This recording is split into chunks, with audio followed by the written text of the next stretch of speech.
Welcome to the Learn True Health podcast. I'm your host, Ashley James. This is episode 129. I am so excited for today's podcast. We're going to talk about one of my favorite subjects, which is all about healing the thyroid and adrenals, the metabolic syndrome, this crisis we're having where people have difficulty with energy, with weight, with their overall well-being. And you know, we're going from diet to diet or doctor to doctor or drug to drug, and nothing is working. And this is becoming such a huge crisis. We have an energy crisis, right, on our hands. And so today we have these wonderful experts, these diagnostic and functional nutritionists, Damian and Heather Dubé. I'm so excited to have you here because we're going to uncover the root cause of what's going on with Hashimoto's, with chronic adrenal fatigue, with autoimmune issues, why we're having problems with weight loss and energy, and what we can do to restore our body to get ourselves back on track to health and healing. So welcome to the show. Awesome. Thanks, Ashley. Thanks for that intro. I love the energy. This is a hot crowd. We're in the right place. Can you hear the cheering? We've got like 10,000 listeners going, yay! Very cool. Excellent. And you know, this week is really special because we are going to be hitting our 1,000,000th download. We've been doing this podcast for about 15 months now, and we're hitting our 1,000,000th download. So I just, this episode is dedicated to all the listeners out there, especially those who've been struggling with their health. Please, if this episode or if any episode that really impacts your life makes a difference, please share it with those you love so we can help spread this information and help other people heal. You know, I suffered for so many years with issues that the MDs couldn't help me with. And then when I found natural medicine, actually through a podcast, it saved my life. It changed my life. And that's why I've been on this journey. And so I know that you as a listener, if this makes it a difference to you, or if you hear something today and you know that a friend of yours has been suffering, share it with them and you might just completely change their life. And like I keep saying, let's turn this ripple into a tidal wave, and we can help so many people heal. That's exactly it would be a fantastic Mother's Day gift as well. Can I get an amen? Yes. I mean, seriously, like she just raised it up. All right. Woo. Awesome. Yeah, set aside the box of chocolates and send them the link to the podcast. I love that. That's Way great. to get it out there. Congratulations. That's awesome. Way to get it out there. Well, Heather and Damian, I know you guys are chomping at the bit to get started, but first I want to start by asking, could you please share your story? Because we were talking before we hit record, and you guys have such an interesting story. I want you to share everything because I think that our listeners can really relate to how much you suffered and what you went through in order to finally find what actually works in terms of healing our bodies and healing and restoring our thyroid function, our energy, and our metabolic balance. Yeah, absolutely. You know, it's so crazy. I'm sure you feel this way too, is like when you come through the struggle and you're on the other side, you can see how all the pieces fit together. Damian and I really, and they really are blessings. Like we always say that, your thyroid and autoimmune and metabolic imbalances really are the doorway to your lifetime best wellness and metabolism, because they're really trying to get you to turn in and understand how empowered your body is to heal and how you are to self-heal in your own way. And I know with your story, you really understand that. So for us, we actually, our lives kind of began in the area of fitness and exercise physiology, as well as nutrition.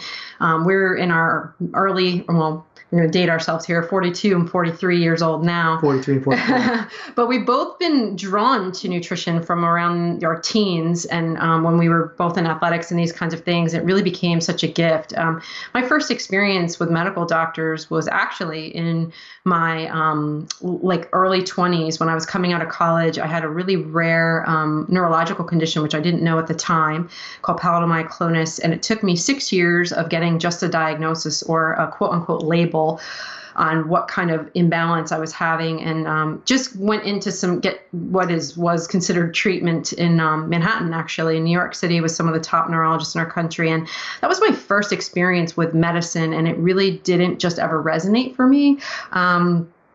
just from my upbringing, I always was around farming and my family and connected and understood food and our connection to food and the earth and all these things. And I tried in general to be pretty balanced in my nutrition. And so I left that world, the medicine world, from a young age, from my, early 20s, and decided that the medications was not a resolution for me because, one, it wasn't really making my symptoms all that much better. Two, the conversation of lifetime risk for taking heavy hitting, dopamine, gabapentin, all these really heavy hitting neurological drugs, wasn't even in the conversation in that world. And that was concerning to me. It was a red flag. And I just didn't feel like the benefits were outweighing the risks of taking those medications. And so at that point in my life, I started to exercise quite a bit and started to regulate my sleep and just did a little research on, like different kinds of nutrition that were helping in bigger neurological conditions like epilepsy, MS, and I found ketogenic nutrition. And so I just started to find little pieces and experiment and play. And I was always a big believer that if we are willing to learn, we can achieve anything in our lives if we stay open to that. And so that's who I was in my 20s. And then fast forward in our 30s, we did a lot. We continued to do a lot in athletics at that time. We've both done competitive bodybuilding naturally. Been very blessed to work with a gentleman who's considered one of the top Olympic and pro athletic coaches in the world, who's actually a nutritionist and a research scientist in exercise physiology and nutrition, human body nutrition. And so we've worked with some pretty well-regarded people, and that's truly been a blessing in that area of our lives, because little did I know, when we got married in our 30s, I would start to have a lot of stress. So our newlywed phase was get married, and then all of a sudden life just had a different plan for us. It wasn't the newlywed phase that we expected. It was kind of like all of a sudden we got the news when we got home from our honeymoon that my father-in-law, Damian's husband, had stage 4 cancer. Damian's father had stage 4 cancer. And we were in California at the time working. I was working actually in the agriculture industry and nutrition marketing, and we got this news, and of course that's horrible news. And we were traveling back and forth from California to New York, and pretty much we lost him within months. Anyone that's gone through the experience of cancer with a family member, particularly a parent or an immediate family member, you know how devastating and stressful that is to experience with them, and just even that helplessness. And so it was a really stressful time for us. It just so happened that the universe also threw a couple other areas of stress onto the mix for us, like an IRS audit, like my company getting bought out and watching people getting fired left and right, and a lot of just behavior that was lacked integrity.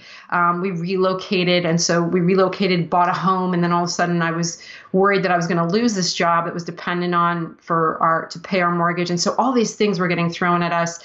And all of a sudden my body, the conversation I was having with my body became very different.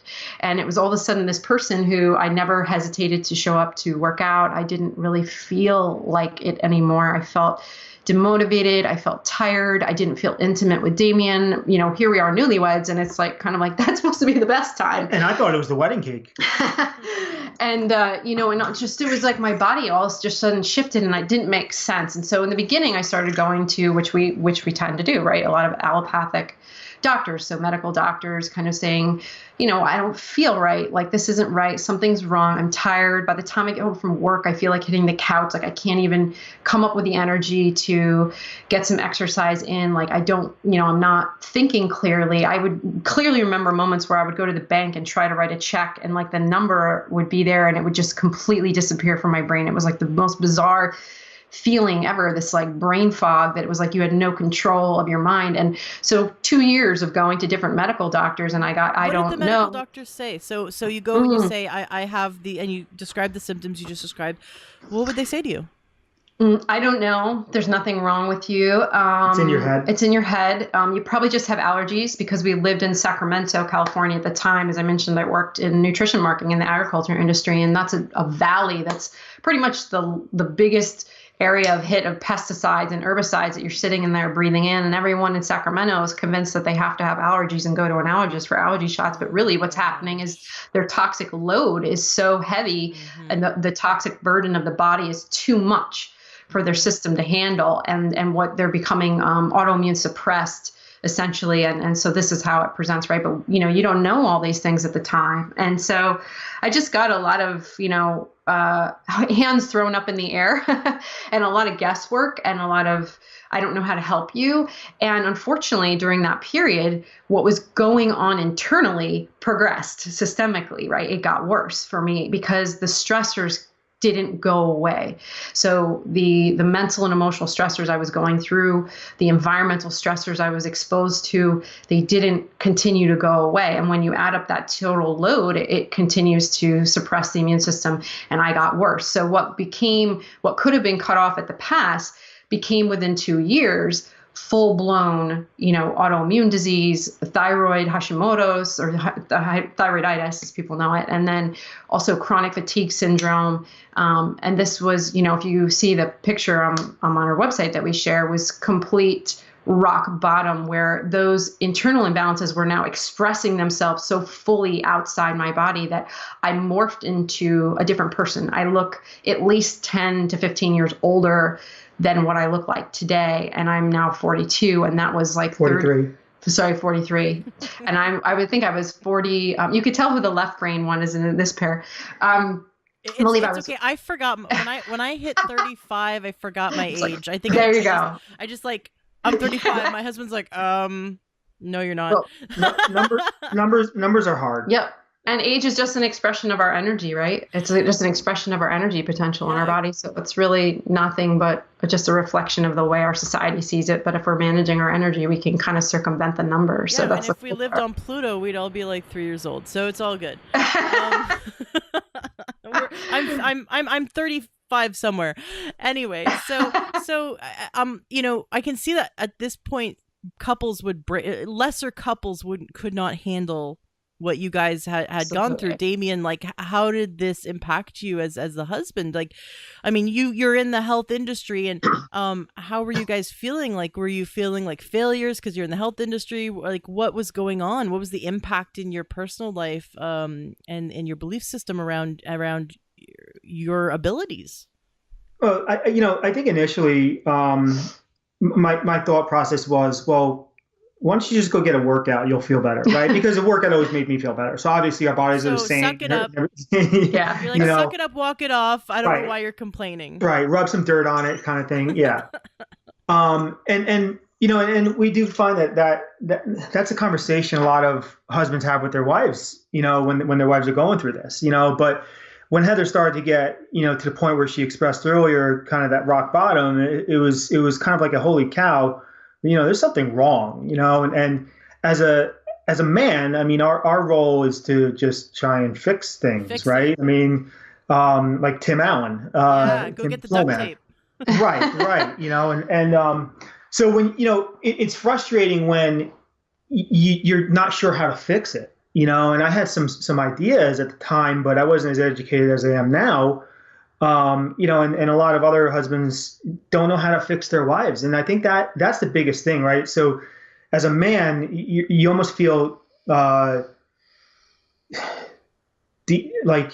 almost like your manhood is kind of stripped away from you a little bit because you feel helpless, So that was the biggest frustration for me, is just that helpless feeling, So when Heather finally found somebody that might be able to kind of lead her in the right direction, it was kind of like, at least start the process. Just do it. We'll figure out the finances later, because, it's more important to have you here than to go into debt than worry about anything else. And I think there's another part to that conversation. I'm glad that you're asking that question, because there was a moment where so at the time, I don't mean to misrepresent. We didn't actually work in the fitness industry at that time. We did fitness and athletics and competitive athletics because we loved it outside our jobs. I was in marketing and he was in sales. And so there was a decision where it was almost like I knew at the time, because when you're an athlete, you do a lot of, some athletes do a lot of connecting their mind to their body in the actual process of transformation that they produce, or their training or their prep work. And so I knew I had a good mind-body connection, and enough to know that the way my body was speaking to me at that point, when the symptoms were so expressed externally, that every form of stress was an enemy. So at that point, I knew every form of stress would throw me into what I call a flare up. So whether it was the eczema blowing up, my eyes swelling shut, my neck was burning, the eczema on my neck progressing, feeling extremely tired. Hopefully some of these things are resonating with your listeners, because what I call them is like, it's just a conversation that your body's trying to have to you symptomatically. And you need to be paying attention a little bit less of where it's presenting, although that is important to the practitioner to know about, related to root cause, but at the same time, but what is it saying? How loudly is it saying it? How long is it saying it? And if those things are increasing, you can bet what's going on internally is going down the rabbit hole. Mm-hmm. And so that's super important. So I was measuring and noticing that these flare-ups were getting louder, they were getting longer, and I could attribute it to the fact that every time I went into my office and I knew that people were getting offed in a very unethical way, and it made me feel uncomfortable, and it made me feel in fear for my job and worried, oh, how am I going to pay my mortgage? How am I going to, and that was the mental conversation that was going on physiologically in my body. So that was producing stress, and stress produced increase in symptoms. So I didn't know at that time that I didn't have all the labels. I didn't know that it was by that point Hashimoto's and chronic fatigue. All I knew is that stress was the culprit, and I had to get away from every form of stress that was negotiable. And so at that point, it was actually, like, a lot of people ask us, what was the turning point? What was the one turning point? And I wish I could tell you it was that simple. However, if I had to pick the most potent one, it would be the word surrender. It would be when I said exactly what you said before, when I said to myself, dear body, I thought I had this all buttoned up. I thought as an athlete, someone has been doing this for 20 years, that's been working my nutrition, that's been working my exercise physiology. I knew it all.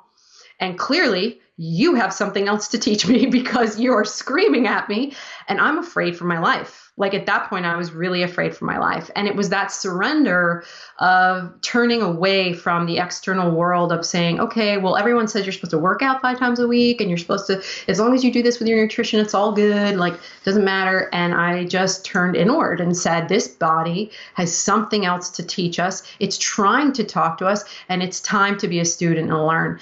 And when I let go and said, I don't know what's going on here, but I do know the stress is an issue and it's threatening my human life. I'm going to make an effort to protect myself, because my life is my number one responsibility. And I left my job. I made the decision to leave the company because I couldn't stay in integrity and stay in an environment where there was a buyout going on, and with all that stress and watching people go and not knowing where I was going to go.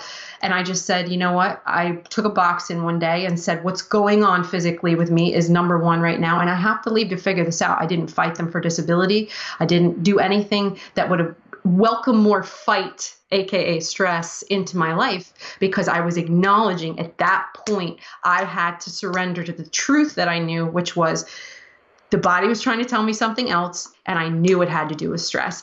And it wasn't until I let go and said, this is going to be my job for now. And luckily I'm blessed with a husband that said, you got to get this figured out. Like, he was looking at what was going on with me, and he was worried too, And that letting go allowed me to start to receive the lily pads of things that I would need to piece together my healing. But it wasn't until I kind of did that, drew the line in the sand and said, I'm done here. Like, this isn't going to be it. I'm not going out this way. This is not what your 30s are supposed to look like. And I'm going to up my priority to get this figured out. And then when I surrendered to that and said, whatever's happening in this medical world is not working for me, I'm going to start listening to my body more and turning inward and turning in a different direction, which led me to more natural forms of healing. That was the pivotal moment where at least I could start to piece together what I needed, start to locate practitioners within our region and outside of our region by traveling that gave me little pieces. And then start to realize, hey, there's things that we've done here in nutrition and athletics that actually could speed this up, and start applying those, and then eventually return to school to study functional nutrition to finish my healing process and become the professional for myself. And that process of stepping into these areas of empowerment is what led to really potent natural healing. And it really took up leveling our nutrition even further. It took acknowledging the importance of nutrition and human body healing at a functional level and a metabolic level. It took acknowledging who I was showing up in the world, and how was I welcoming stress into my life, in the way I saw my world, in the way I thought, in the way I saw my relationship with my body, and changes in our environment, and changes in just all related to stress. But so it took me about a year and a half to get well again. But 2 years after my lowest point with my disease, I was back on stage competing in athletics, and I actually achieved national level figure athlete status naturally in a sport that's very well known to be using performance enhancing drugs to get at their outcomes. And it was just really important to me and us to prove a point to the medical system and even the natural practitioner system, is like, this is what can be done. This is what the human body is capable of doing. And literally people are sitting on this gold mine of potency if you get the things out of your way that are blocking your body from changing faster for you, and you flood the body with what it needs to change faster for you. And when you do those two things around stress, nutrition, detoxification, your body is so powerful to change for you. People don't even know what that thing can do. And so it was just super important to us when we went through that experience to create an opportunity for people that are stressed, that are fatigued, that need to have the opportunity to work with more innovative, creative practitioners that are blending art and science, and do it from the comfort of their home, so they don't have to actually take on the additional stress of traveling or distance like we did, that actually ended up putting us through a financial bankruptcy, because the cost to heal my disease that the medical system created for us was $40,000. And when you're out of a job, that on your credit card becomes $80,000 pretty quickly. So we just wanted people to know, like, this is avoidable, and there's another way. There's a much more time and cost efficient way, and the struggle can end a lot quicker than most people realize. So before you found natural, like functional medicine to heal your body,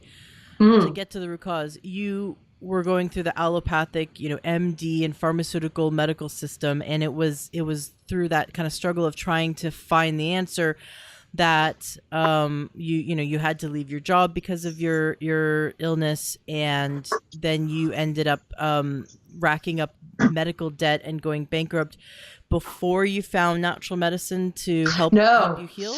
Yeah, I'm so glad you're asking that. No. So the gift that the medical world gave us is they took me to rock bottom. Their pitfalls and errors actually made me so sick over 2 years, that I was so sick that I was willing to do something as aggressive as saying, I'm going to take this into my own hands, and I'm going to leave my job and make my healing my number one job, because I felt at that point restoring my life was our number one job. However, what put us through the medical debt was actually the natural practitioner community, because even though we're a part of that today, we see there's a lot of little pieces that they're still missing sometimes in terms of assessment and treatment of a holistic mind body. And so there were things that were missing on the diagnostics. There were things that were done in a more general way and not a bio-individualized way, which is the way that we work today with our clients, that made that path long. And I'm ever grateful that the things that we learned still saved my life. But it took us going back to school and getting into diagnostics and a more clinical approach to how do you uncover the root causes. And that wasn't done for me. And so we're big proponents of lab-based work, because very generalized approach on the nutrition is what cost us the bankruptcy in the end from the natural practitioner community. So what we're saying is there are still improvements we can make. We could still take this up a notch, folks. You see what I'm saying? I've had my hand raised for 5 minutes. I know. Damian, it's your turn. It's your turn. We want to hear from you. I kind of ride off of what Heather was saying. The natural community, natural practitioner community, most of them are still treating allopathically, right? Yes. So, yes. And that's what people don't understand. So I'm going the natural route, well, great. Yeah, but you're still treating that allopathically, and naturopathy is still allopathy, just with natural type products, right? It is so unfortunate. So when I was 6 years old, I was very sick, and my mom was very sick, and my mom found a naturopathic physician and took us to him, and he got us better, and it was like night and day, absolute miracle. And so he was our naturopath growing up, and it was Dr. D'Adamo, the creator of, Eat Right, Blood Type, but the original Dr. D'Adamo, not his James D'Adamo, right? Not Peter D'Adamo. So James D'Adamo, right? He was my doctor, and I didn't know. I didn't know that at the time he was fantastic. Go on to become so famous. So and since then I've all had other naturopathic. One of my absolute heroes, Dr. Joel Wallach, who's like 70, 76, 77 now. But there's a big difference between old school allopathic, like my physician and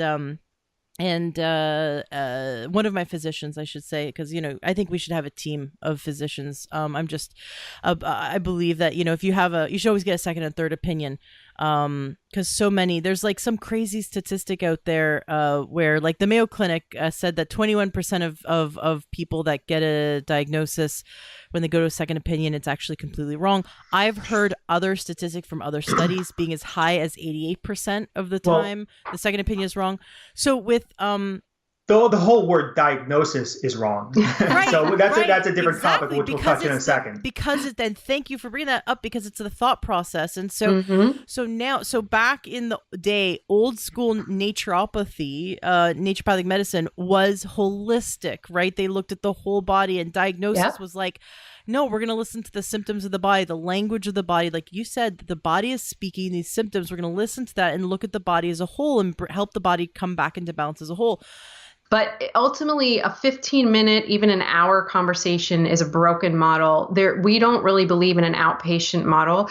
That's why when we work with our clients, there's a mentorship component and a coaching component in the area of healing psychology, just as much as there's clinical work that does physical change, because we program around them, but we are absolutely about bioindividualization. It is the truth of the human body, and that means and acknowledges there's another level of nutrients we can talk about when it comes to mineral deficiencies, nutrient deficiencies, pH imbalances, healing the gut, all the above, that there's a truth. And ultimately, when you ask your body, you get that truth, and not it's not looking out into the world, what your mother's doing, what your girlfriend did that healed her, what, the general program that a doctor or practitioner is putting out, because that will only ever take you so far. Ultimately, if you want to change or produce transformation in the body, you need to ask the body using science. And the other thing I think that you brought up that really we're huge proponents of is, yes, science is important. I think that Damian and I, the way that we work, you could definitely tell I'm the right brain, he's the left. I stay out of the clinical. He's all about the science. I'm more in the area of psychology. That's my undergrad, and moving into spiritual psychology and how we hasten more healing through the mind-body connection physiologically. Those are all super important things that aren't even being touched in the office model. And if you're going to change someone physically, you can absolutely bet, I can tell you as a national level athlete, you're going to have to work their mind.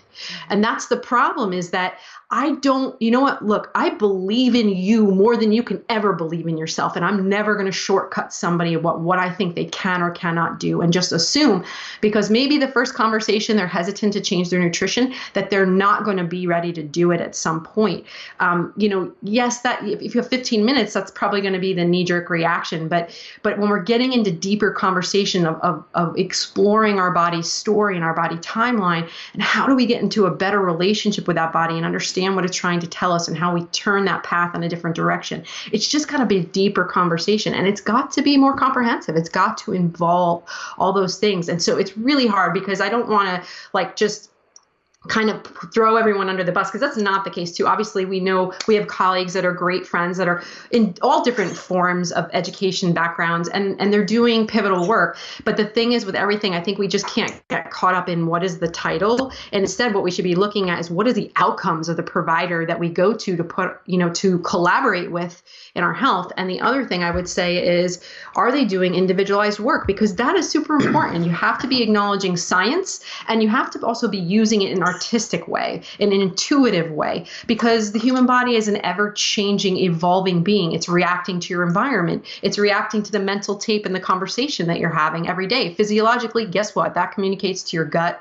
which is like the power center of your entire body. So you have to move with that client over a space of time. We just don't believe in a model where it's like, oh, is there a problem? Call me, come in, have a thing, go out. If it's not working, call me, come in. Do you see what I'm saying? Like, it's a much different philosophy. We take the progressive things that we learned in athletic program design and we wrap them over someone who needs healing and wants to move from point A to point B, because you have to walk with that client through a process of bio-individualization over time. And sorry, I'm like literally spitting, but I'm so passionate about this. It's like, you can tell I'm like, like it's just coming. I'm like, Ashley's like, but do you see what I'm saying? Like, it's like, if you want to move people fast, this is why we have case studies where we have clients where literally they're like, we hear this story all the time. I've been to everybody. I've tried everything. Mm-hmm. And, we'll get somebody from somewhere else in the world. We can work with them in an entire different country, individualize their program, and get them in weeks to months past something that was a chronic life issue that they've been dealing with forever, for a lifetime, that no doctor has been able to resolve for them, or even natural practitioners.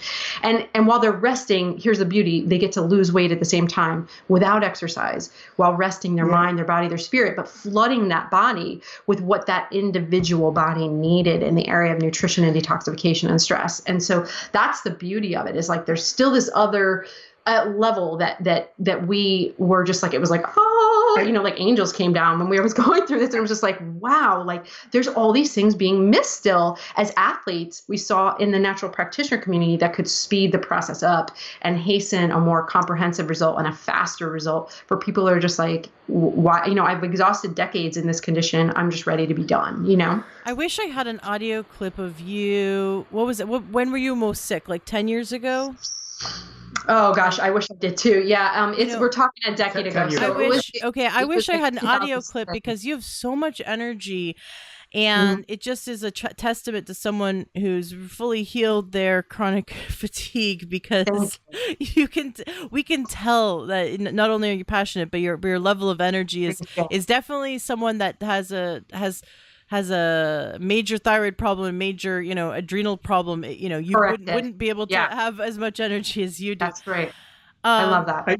Damian, you, I know you have something to share. Yeah. Could you tell? So I think another issue is, there's a couple that I want to kind of talk about. One is the insurance companies, right? So, the insurance companies have no desire for you to heal, and they kind of limit what the doctors can and cannot do, right? They dictate it. So a lot of times doctors won't be able to run certain labs. I mean, you go into the state of New York, doctors can't run squat because the state of New York is so corrupt with their medical system that they don't even allow any type of functional testing. None. You can't even run a hair analysis in New York. I mean, it's absurd, and they want to help people. It's a crock. But so, you have the insurance companies that kind of dictate things, right? So they won't pay for things, and people are relying on their insurance companies because it's still, again, that victim mentality. Like, somebody else has to take the control of healing my problem, right? And that's not how it is. I mean, you have to take control yourself. And if it means that you need to invest in yourself, in quality food, in supplements, in a practitioner that is going to actually look for the underlying cause, the true functional cause of your health imbalances, and address them, which takes time. And insurance companies generally are not going to pay for that. And then the other thing too is, you take the word diagnosis, which we talked about earlier, right? It's basically a term that's created, right? So basically the medical system, you come to them with symptoms. They look at those symptoms and say, okay, well, these symptoms are this. So then they take and say, well, this is your diagnosis, right? And they're putting a tag on that symptom, right? And that tag allows them to prescribe a specific drug, right? So it's the pharmaceutical companies that are kind of overseeing things and dictating also. You mentioned the medical system kind of infiltrating the naturopathic system. Well, the pharmaceutical companies have been infiltrating the medical system for a couple of decades now, right? We're the only country in the world that allows commercials of prescription medications on TV, except for I think maybe Canada or one other. Correct me if I'm wrong. So it's just a system that doesn't work. There is no such thing, in my opinion, as disease, right? Disease is just dis-ease within the body. There's only one autoimmune illness. It's called autoimmune illness, right?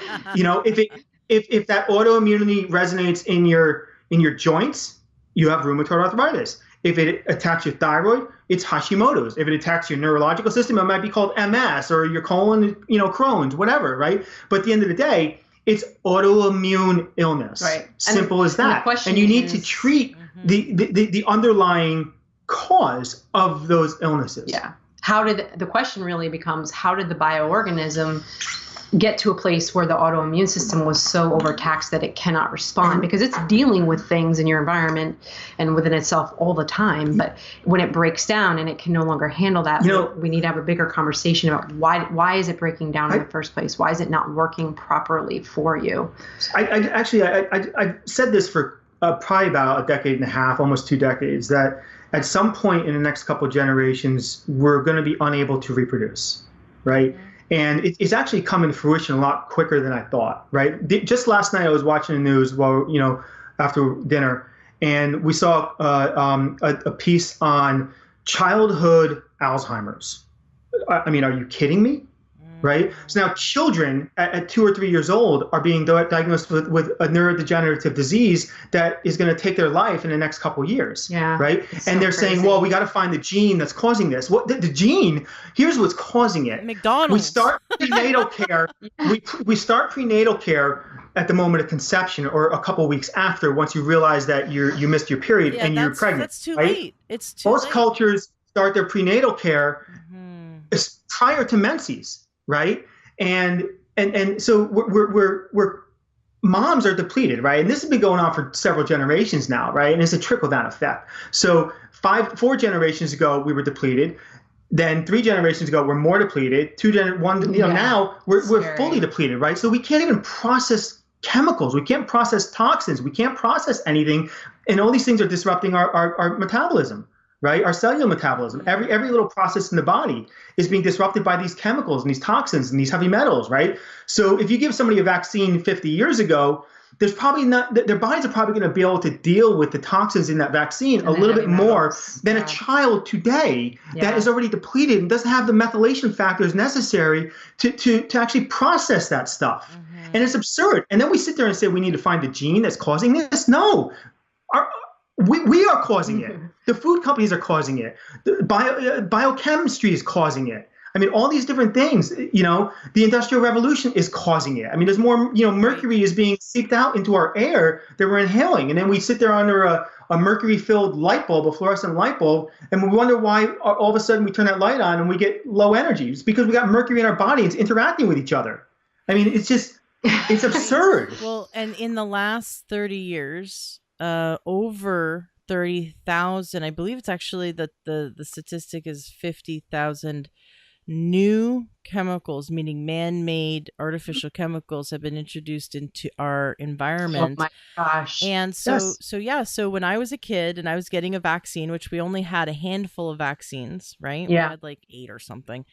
And now there's like 17 or something, or 25. I mean, it's just crazy. It's upwards of like 60 to 70 by the time you're like 2 or 3 years old. Right. In terms of the crazy doses, right? So back when we were kids, right? We're all varying ages here, but back when we were kids, our bodies were not as toxic, and so we could handle the small amounts of things like you said, like if you got a vaccine 30 years ago, your body could probably handle it. Whereas now kids are getting way more vaccinated, but also kids are actually being born already toxic. In fact, I've mentioned this in earlier shows, but they find in the cord blood of the placenta blood, they find that, yes, exactly, they find these toxins by Monsanto, for example, glyphosate. they find them so if the mother ate or was exposed to any kind of environmental toxins, the baby's being born toxic. Now, I know you talked about prenatal nutrition. I don't mean to interrupt you, but they're also finding toxins that were banned 60 years ago, like there was DDT a study from like 73 by the Environmental Working Group that was showing that. It's just, and we knew all that back then, and it's like, hello, 2017, and we're like just talking about this now. Like, what the heck is going on? We're not able to process this stuff. Yeah, right, exactly, because it's these artificial chemicals. We're not, especially in our liver, doesn't have the necessary nutrients. We're not feeding the liver enough nutrients to handle the toxic load. But the prenatal nutrition. So we think, okay, I'm pregnant, I'm going to take my little 1-a-day vitamin, yay.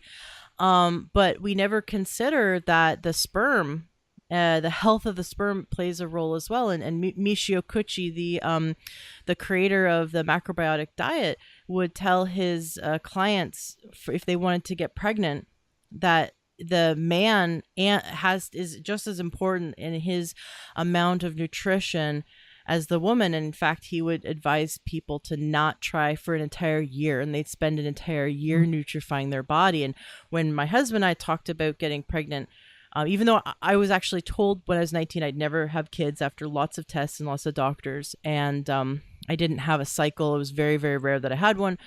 And then when I got into natural medicine, I was like, when things started to heal, like when I healed my high blood pressure, when I healed my diabetes, when I healed my chronic adrenal fatigue, when my husband healed, when I healed my digestive issues, chronic GERD, all with natural medicine. And then my husband he was a candidate for a pacemaker. He's no longer that. He had high blood pressure. He had arthritis. We healed all of that with natural medicine in the last 6 years.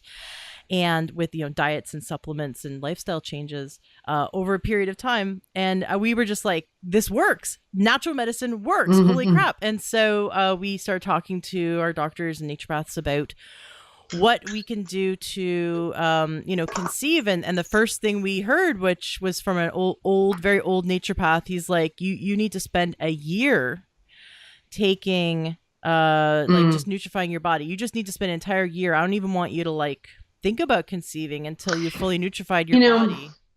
I think this is so good. Sorry, go ahead.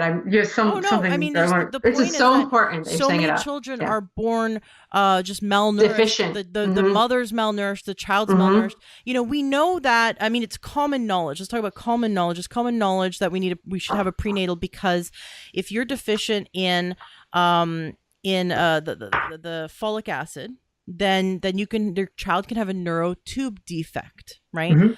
But there are dozens of other, and in fact, Dr. Wallach says all birth defects are caused by a lack of nutrients. So Dr. Wallach actually 30 something years ago, he was working at the primary Yerkes Primary Research Center in Atlanta, and he uncovered the cause and the cure for cystic fibrosis and later muscular dystrophy, and that is that in utero, the mother is deficient in the trace mineral selenium.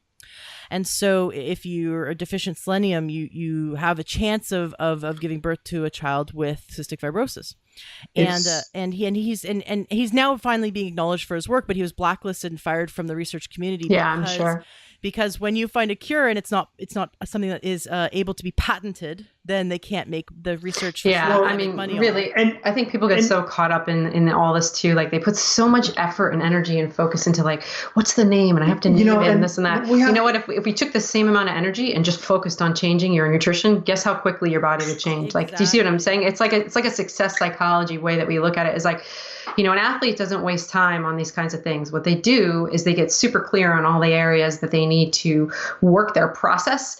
And then they get in the work of doing the do every day. And doing the do looks like doing the do. It means I'm going to regulate my sleep. I'm saying a natural athlete. There's a lot of people that are non-natural athletes and they do it very differently. But I'm just saying that I think that when you've done that kind of work, you know how long it takes you and that you always prep your body for certain things. And then on the outset, you should also prep your body for what you just did. And it's the same thing with pregnancy. And I really hope we're moving in that direction, that people are becoming more aware that now that we're generations deficient, there's no choice anymore but to do that. You absolutely should be doing that, because your job is to give that baby the best outcomes. And number one, when you're pregnant, your body is brilliant. It knows exactly what it needs to do. It's going to prioritize that baby over you. Yep. So if you're giving them deficient, guess what? You're also deficient. It's like you're getting sicker too, because you're producing a life, and you're super deficient and you're not getting what you need. Some cities in this country won't allow you to discipline your child because it's considered child abuse, yet they'll allow you to feed at McDonald's regularly, right? Tell me that's not child abuse. I was just this morning, we were out actually at a natural foods grocery store, and there was a mother of 4 children, and she was feeding them giant thick pastries that were like chocolate cake and chocolate milk, and this is like a natural food store. I'm looking at her like okay, I know maybe this is like someone's birthday or something, but like they're all like kids under the age of 7, and I'm like, you're just creating little human ping pong balls for you to like handle later today. But this is what even people in like a more health minded stores are feeding their kids, and I see it everywhere. Like we're feeding our kids junk. We're feeding our kids. It's not food. And then they're gonna. This is exactly what's causing these illnesses, like the childhood obesity, the childhood diabetes. We're feeding kids 100 grams of sugar in a day when they should be having 25 or maybe 20, and it should be all natural, like from fruits and vegetables. So don't get me. I am now on my soapbox. Yeah. One thing I wanted to say before, actually, to go back to a point that you brought up, there was just something that's coming up, if you don't mind that I share, Ashley, is like from a practitioner perspective, because I know you said you have practitioners that follow you as well and are in your tribe. And one thing I would just say is going through what I went through and what we went through in my healing, I learned the importance of speaking my truth, and that is a responsibility to my health, and speaking it from a place of love, not from the head, not from the ego, but from love. And that is important to relinquish and not compartmentalize or carry emotions or things with us in the body, which breeds illness biochemically. Okay. So bottom line, what I would just say as a practitioner, I am not afraid to take on any healing conversation with anyone. Bottom line, I feel it is my responsibility to tell someone the truth about where they are, how long it's going to take them where they want to go. And I have no control over their reaction from that point, or their way they see it, or their perspective.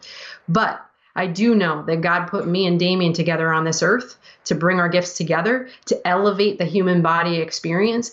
And so I do know that he calls us to give it away. And in that, I have to be honest. Whenever someone comes to me, wherever they are in their journey, and to Damian, to be like, this is, in our professional opinion and in our experience and in the outcomes that we produce, this is where we see you. And this is the truth of what it's going to take to go to where you want to go. And so I just want to encourage your practitioners that I think it's hard for the ones that are doing creative work. Sometimes it could feel hopeless, like when you're going through person after person after person, and they genuinely aren't willing to take on a more serious conversation or changes.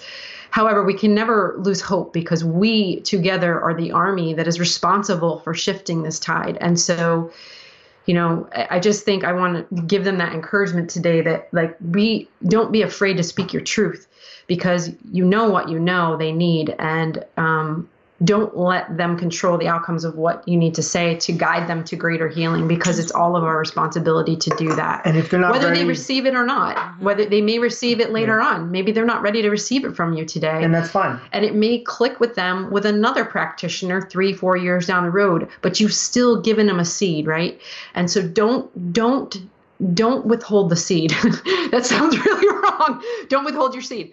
You know what I'm saying? Like, unless you can't produce a seed. Don't withhold the gift, because it's not ours to decide whether they're ready to receive the gift. It's just ours to give them the gift. That's it.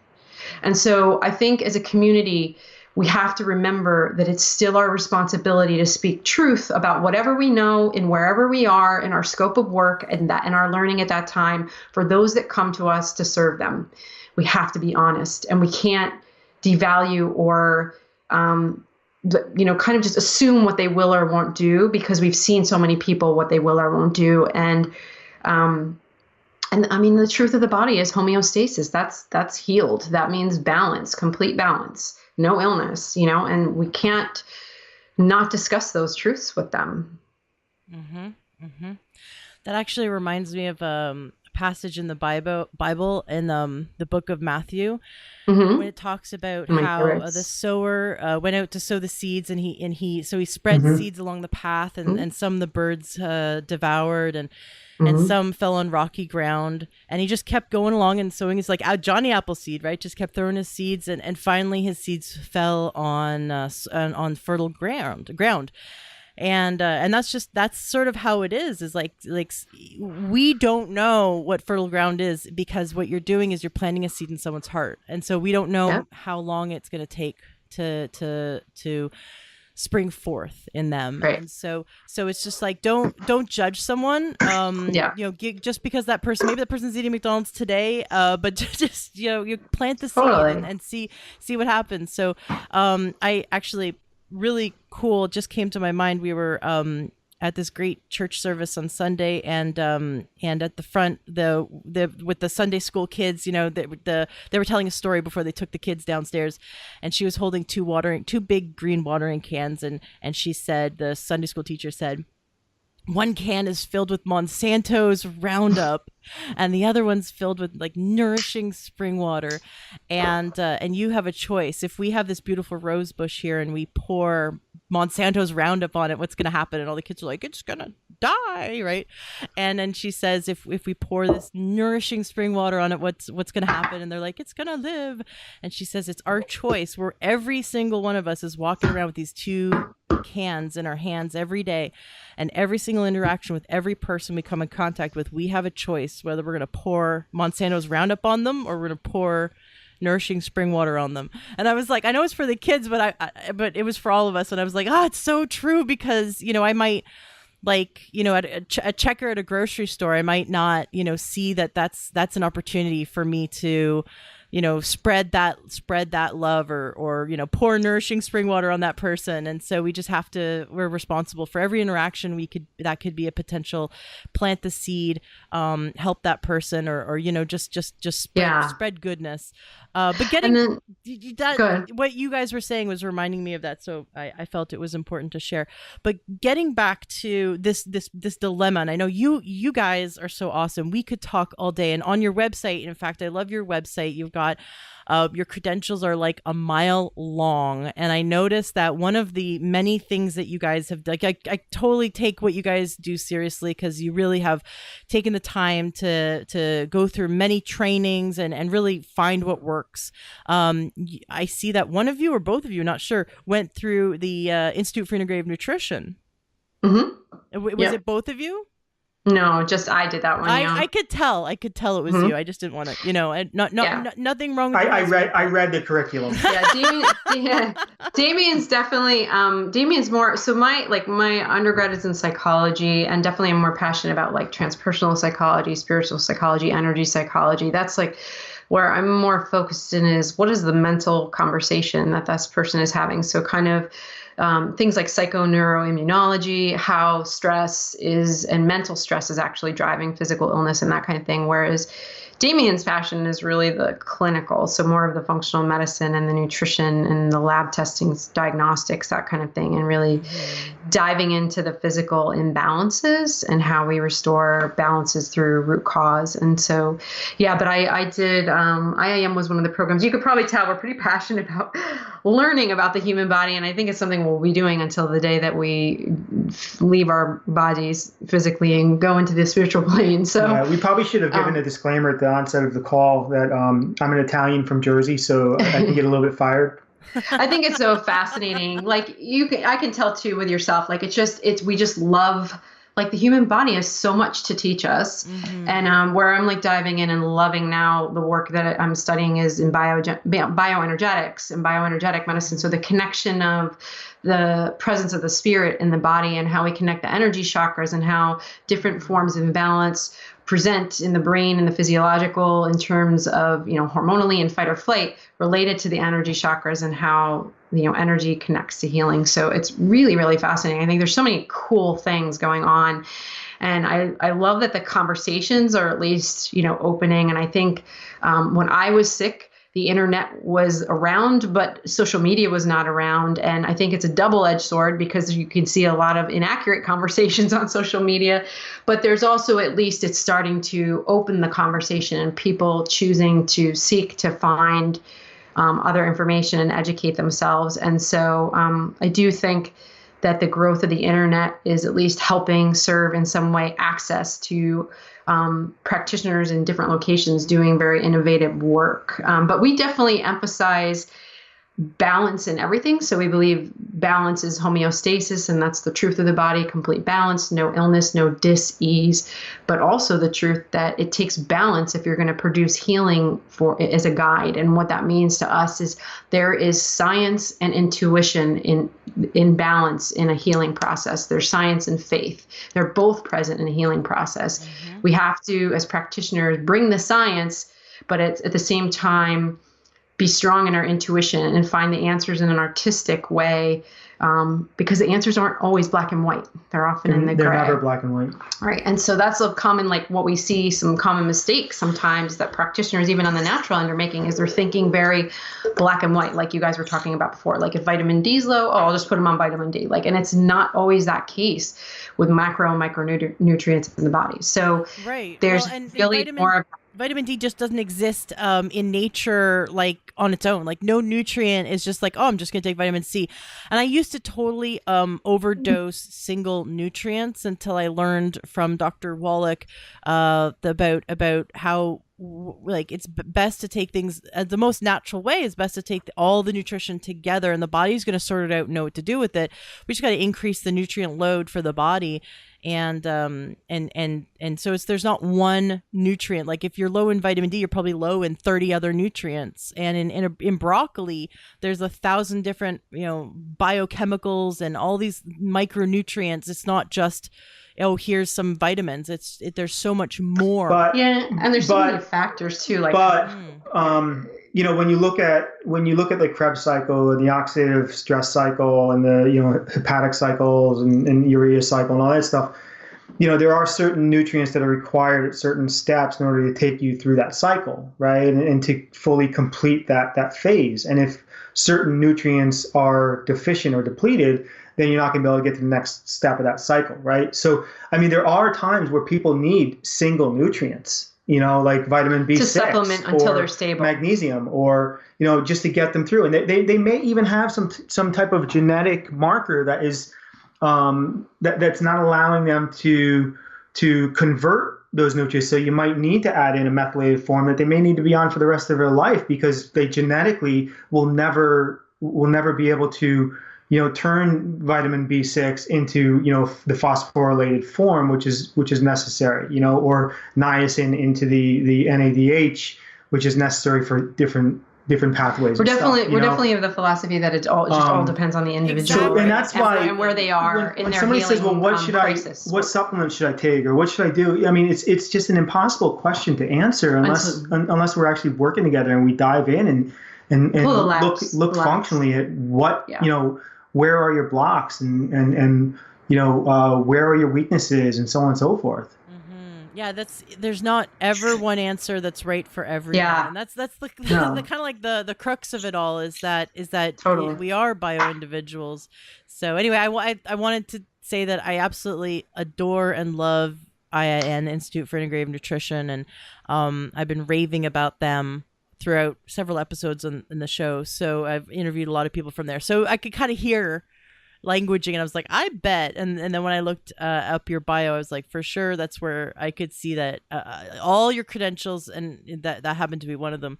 Now, getting back to teaching our listeners something really tangible today, we've been talking a little bit about the problem here and there, and really, if someone's suffering with an autoimmune condition, I every person I've ever met that suffered from an autoimmune condition is like where you were, where you kind of took back your power and started researching. Every single person I know with autoimmune condition really ends up taking matters into their own hand, because they found that just working with a doctor alone isn't good enough, that they're not getting the results they need. And there's some conditions, like, for example, allergies. Most people just kick back and take whatever pill their doctor gives them.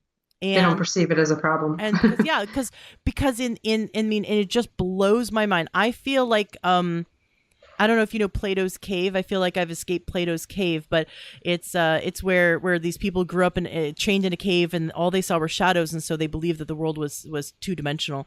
And then this guy escaped the cave, and all of a sudden they could see 3-dimensional. And I feel like I'm looking like I'm the only person that's out of Plato's cave, but I see reality. And there's an entire literally millions of people who believe that it's totally normal to have allergies. It's just like, I have a nose, I have an arm, I have hair, and I have allergies, and it's like totally normal. Yeah. And when you come into the world of natural medicine, you're like, no, that's a symptom the body's expressing to tell you there's something wrong. Allergies are really... It's just the autoimmune system is suppressed. It's basically that,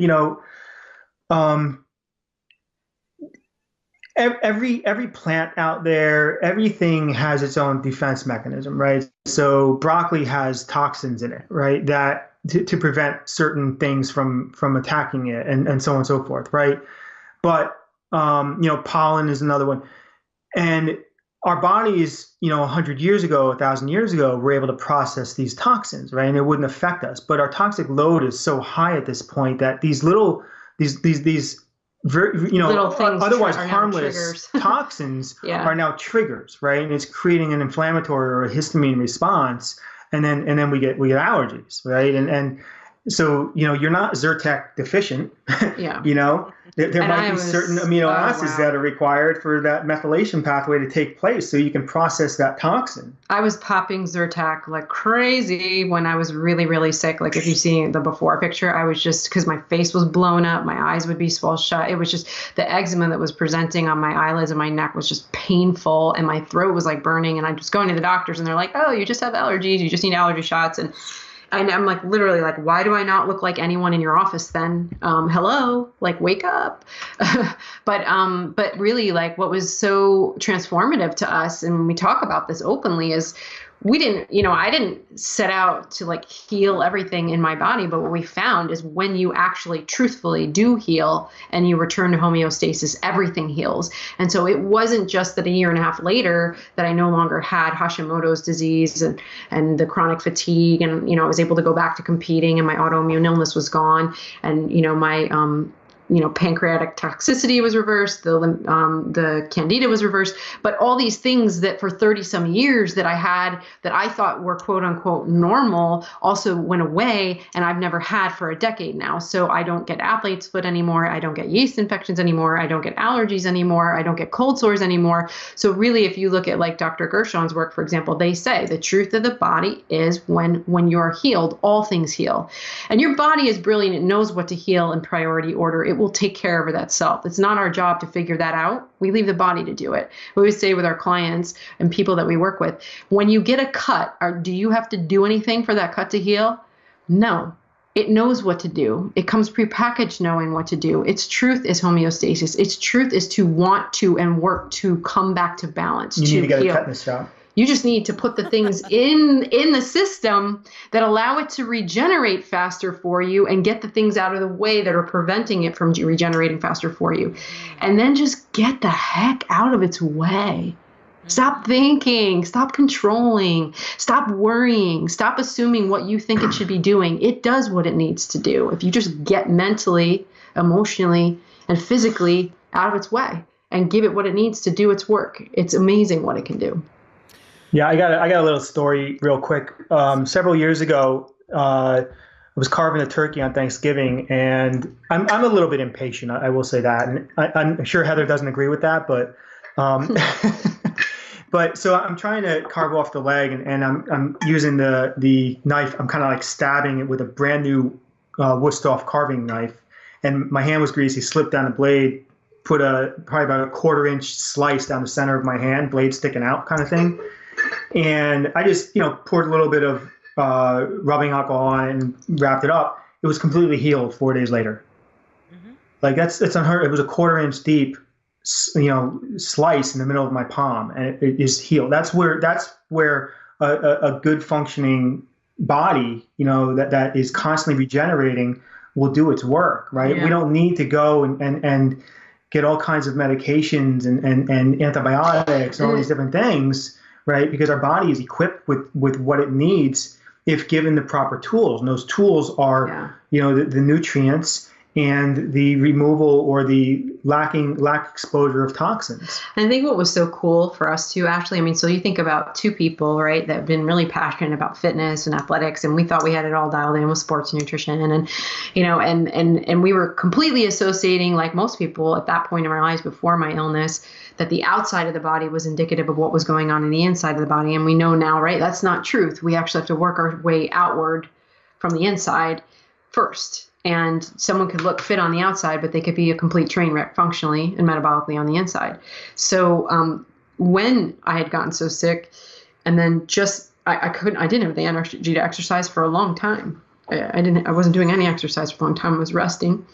But when we started to kind of add these things in for the healing, what was equally shocking to us was like, here I was resting and like getting everything, out of my way that really was preventing me from healing, and adding all these things into and allowing my body to focus fully on that work, and giving it the space to do with that. And when I did that, it was like, okay, so I'm not only healing, but I'm losing weight and I'm not moving. And that was like, kind of like, whoa, maybe we had some things backwards here. And that's been really cool for us to work with people and show them that really the weight that they're so worried about and over focused on is just a symptom of a body that is functionally and metabolically out of balance. It's just talking to you. It's another way your body's speaking to you, because really the truth of the body is that a body that's in balance functionally and metabolically can handle its weight. It will control its weight. It's not about us forcing it to, use exercise as a form of stress to create the body to adapt and do these very caloric deficient diets, which is normally what most doctors will say or people will do, or the fitness industry. So we'll just drop your calories and increase your exercise. Well, guess what? That's a form of stress, and a body that is functionally out of balance is not a fan of more forms of stress. It actually wants you to get more forms of stress off the table. So this is where we have case studies where we have clients that will come to us and we put them on what we call extreme rest, which is rest the mind, rest the body, rest the spirit. Get the things out of their way in nutrition, stress, detoxification that are prohibiting their healing from advancing, and adding those things in that will support it and advance the regeneration process. And they just get like blown away that all of a sudden, in weeks to months, they're like 30 to 40 pounds lighter, and they did not do a darn thing for exercise that entire time. I'm not even talking no yoga, no movement. Like the hardest thing they find is that they have to sit in the stillness. They have to sit in the stillness. And that is one of the toughest things for people to do, to understand that stillness is a huge component of healing. I'm not saying just physically still. I'm saying still in your thinking, still in your spirit, still in your body, still in all of it. So let's talk about this this healing and how we can heal. And I know you mentioned some case studies. I'd love for you to share some stories of success you've had with helping people to reverse their Hashimoto's, to reverse their chronic adrenal fatigue, to reverse their metabolic imbalances and weight issues. That's all you, buddy. Want to talk about Paula, Casey, Heather, or gosh, go for it. Geez. And we have several clients they've come to us where they literally felt like they were dying. We had one woman in Pennsylvania, Linda, who reached out to us, said she was actually leaving her job because she literally couldn't even get out of bed in the morning. She had such bad chronic fatigue, thyroid issues, Hashimoto's, so on and so forth. And we were kind of like her last stop. She'd gone to an endocrinologist, a functional medicine doctor, and a nutritionist for 15, 20 years. And, it just progressively got worse and worse and worse. She had very similar to Heather in the way she was presenting with the inflammation and the allergies and so on and so forth. Fatigue. And literally within like, let's say 60 days, she like her energy is just back. Within like 6 months, she was a completely different person. She actually she flew out. She was from Pennsylvania. She flew out to Arizona just to say thank you to us. She showed us her little cooler of nutrients. She was and give us a hug because in her words, we saved her life. She was also too, actually, she was doing what, people are like doing. So she was just going to do CrossFit and doing, more like minding her nutrition from a fitness perspective, and thought that why is this not working? Right. Like, cause if I have less energy and I got my weight's piling on and I just feel worse, shouldn't this help? Right. So she just did what most people would do and kept increasing it, and she just kept getting worse. And so she was kind of like at her wit's end. And it's so funny how I just feel like the universe, God, whatever you believe, really leads us to the people that are ready to receive that kind of healing at the right time when they're there. She found us on LinkedIn and was kind of like, I just knew the minute I talked to you guys, like I just felt it in my body. She found you on LinkedIn? Yep. That's incredible. And we had a conversation and she was just like, I just feel it. I feel like you're good people. Like I see your story. Like she's like, I feel like there is a component of faith for sure. Like she's like, I just feel like, this is the right place for me to be. And that's important. I absolutely, we are huge components of that. Everything, bring it back to your body because your body it just tells you energetically. And so that listening is important. And so we always love when we hear that. But yeah, that was really powerful. All of our clients are in different states, different countries. We have clients in Chile and Mexico, in Australia. We work with people in Japan, in the US and Canada. So when we get the blessing of actually getting to hug one person, it's just something that I cannot explain to you, because this has been a long journey for me and my husband, and it's taken a lot of sacrifice. I just want people to know that when you give up the decision to have your own children so that you can help other people heal and heal themselves and heal their own children, and know that you're contributing with some amazing professionals towards making that legacy for the human species possible. It's just amazing to be able to get a hug from a client who's like, you saved my life. And so it's just such a gift to see that and know that, when we get the blessing of working with people, it's not that you get to just heal them. They come out of your fold completely empowered and a different person. And this is why we're such big proponents of really, when you're working with someone, look for somebody that has the outcomes that you're looking for, and look for someone that's going to mentor you, and someone that's encouraging you that you're your healer. Ultimately, you are your healer. We're just the guide that lights the path for you to heal. And I'm sure, Ashley, you feel that way about the person that you've been blessed with in your life, that most of the amazing healers that we know, they don't necessarily always come in the same package. It doesn't matter if it's a doctor, a nutritionist, a shaman, an empath. It really doesn't matter. What matters is what are the results that they're producing, and is that something that you want to emulate and learn from in your life and become?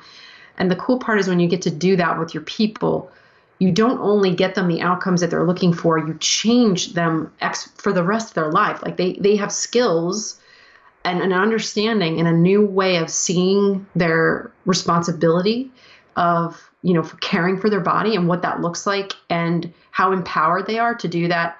And then they pay that forward through their family and their children, and you just see it grow and grow. And that's the coolest part. Like when we started this call, you kind of said creating the wave, right? That's the cool part about it, is that you want to change people for not just empower them to get the results, but empower them to be their own healer so that they can continue to do that in their lives and avoid further onset of illness, and continue to teach those habits, those skills, and those mindsets to their own family. And that's why, like, even in the natural space, we're huge proponents of this work, because like you, we do feel some frustration with the natural practitioner community, because we cannot create this model of dependency on a pill, because ultimately all you're doing, and yes, there's going to be some cases where it's needed, but really we should be exhausting the natural conversation first before we go to a medication. And I mean exhausting everything, all stops, comprehensive. And when you do that, you're going to find that 100% of the time, maybe 99.99%, you're not going to need the pill.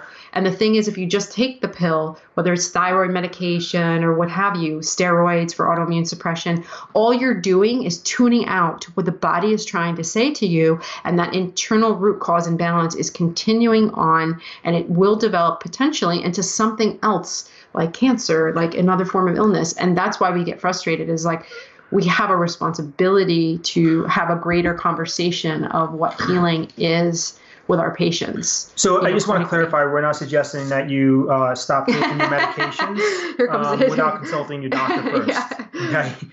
Okay.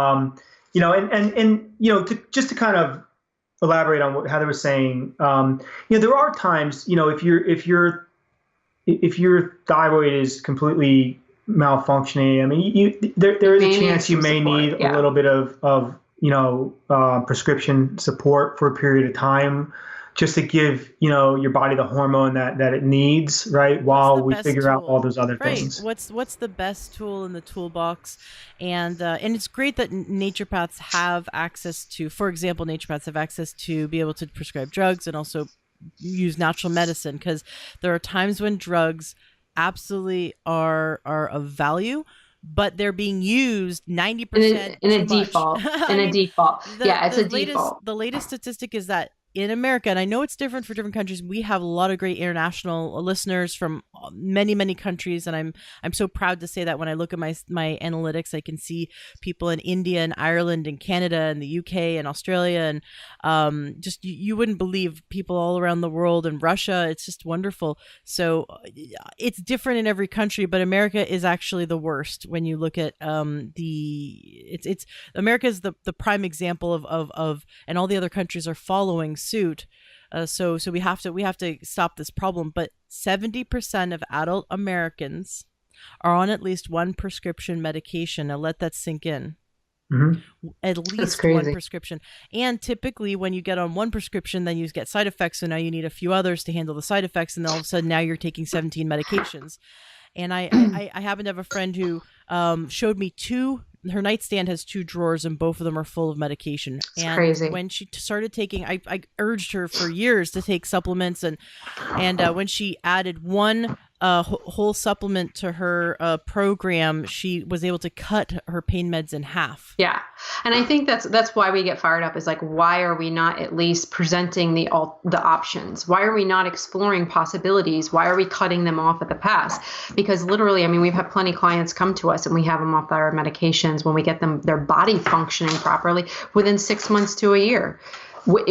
So why are we just assuming that people need to be on medications? We've gotten people off of everything from autoimmune suppressants, pred, antidepressants. I mean, and it's shockingly easier than you would think. It takes a lot of science and it takes a lot of individualization, but it happens much faster than I think people are being led to believe. And I just want them to know that that's a possibility, because people are not even being told. They're being told that they have to live with these diseases for their life. And that is not the truth. At least give them the option. At least give them the choice to make the choice. If they want to go that path, then by all means, this is your body and this is your life. And those are the choices. You get to make them, but give them the darn choices. Give them A or B. Don't just give them B. You know what I'm saying? And it's frustrating because, it's great and all to have that, but it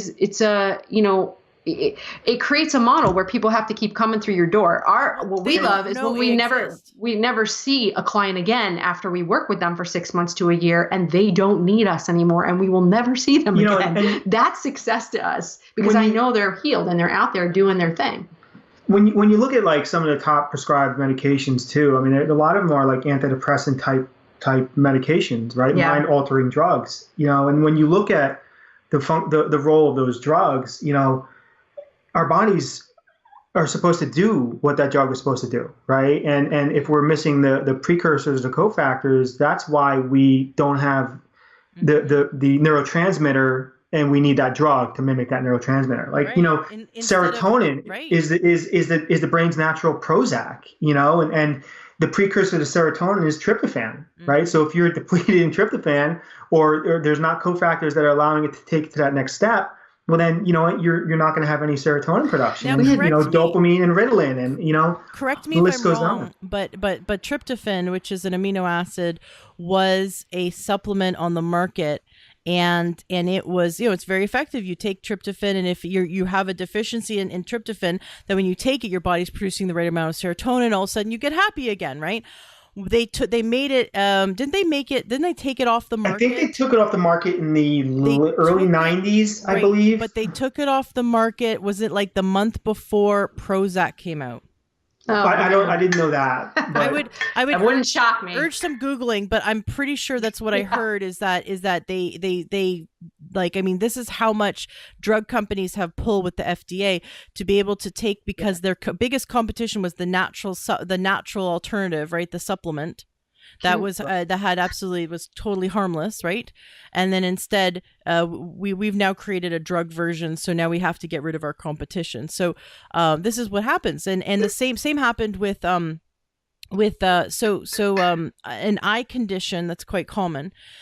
Used to be it was a deficiency in L-lutein, again an amino acid, which is amino acids for those who don't know, a building block of protein, right? So when you break down proteins, there's 12 essential amino acids the body needs, and if it doesn't have these 12, then the body can't do things like make muscle and make healthy tissue and all kinds of other functions. Now there's more amino acids than that, but 12 of them are absolutely essential. The body needs them. The body can't create them. It needs them. Yeah, basically the body cannot produce them. The body can't produce them. You know, and so my understanding is that in bilberries, there's this amino acid, and so if you had the L-lutein, if you had this macular degeneration, and you wanted to heal your eye problem, you would eat lots of bilberries, or you'd get bilberry extract. Well, this particular supplement was, and I don't think it was in the States, but I heard that it was in a different country, like Australia or something, that the same year that the pharmaceutical companies came out with like a $5,000 injection into the eye, which would be their version of of their treatment, not a cure, their treatment, because you have to have ongoing injections into your eye for this problem. They were able to get the drug companies were able to get the supplement taken off the market, because it was I believe it. I wouldn't, honestly, that sounds like one of our clients, Margaret, who came to us, and she was having whole problems with one of her eye with some like rare condition, but she was also having autoimmune issues, and the doctors had her hopped up on all sorts of steroids all the time, and literally worked with us for 6 months, and her eye just got better as part of the work. And she considers herself in remission. I know people have different beliefs about the verbiage and the languaging. We consider it that we cured her autoimmune illness, but she considers being in remission. Bottom line, she's not on the medications anymore. She's not on the steroids, and secondarily, the eye healed, and like all the treatments she was getting for that were getting her nowhere are done. And I think it's all these things of disruptions in your life that people don't consider. We had another client who every fall she worked in a hospital, and every fall she had to go into the hospital for getting like really just like deathly sick and depleted. And that was her fall, every fall. And she was on thyroid meds, autoimmune, off the thyroid meds in 6 months on our program, and never goes to the hospital anymore. And she even said to us, well, the nicest thing she said was that, because she's a teacher actually, she said, it's the first time that I felt me.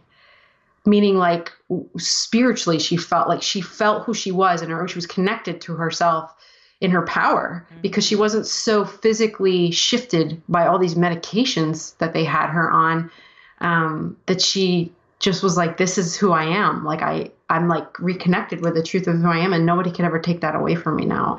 It's just so powerful to hear someone say that and know that these possibilities are actually what our human body experience is supposed to be. I can't tell you how empowering it feels, after you heal your thyroid and autoimmune disease.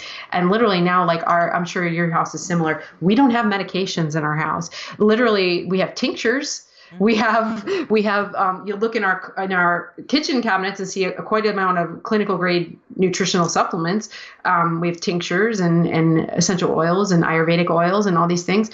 But the day I got to take 3 bags of medications and gut our bathrooms and dump all that SHGT, out, and know that you're not going to use my body anymore as a profit center. And we've never had to use medications now for the last decade. Not been to a doctor for the last decade. Don't need it. So, I mean, like, people just don't even know that it's possible to live that way. We stopped taking our dogs to the doctor.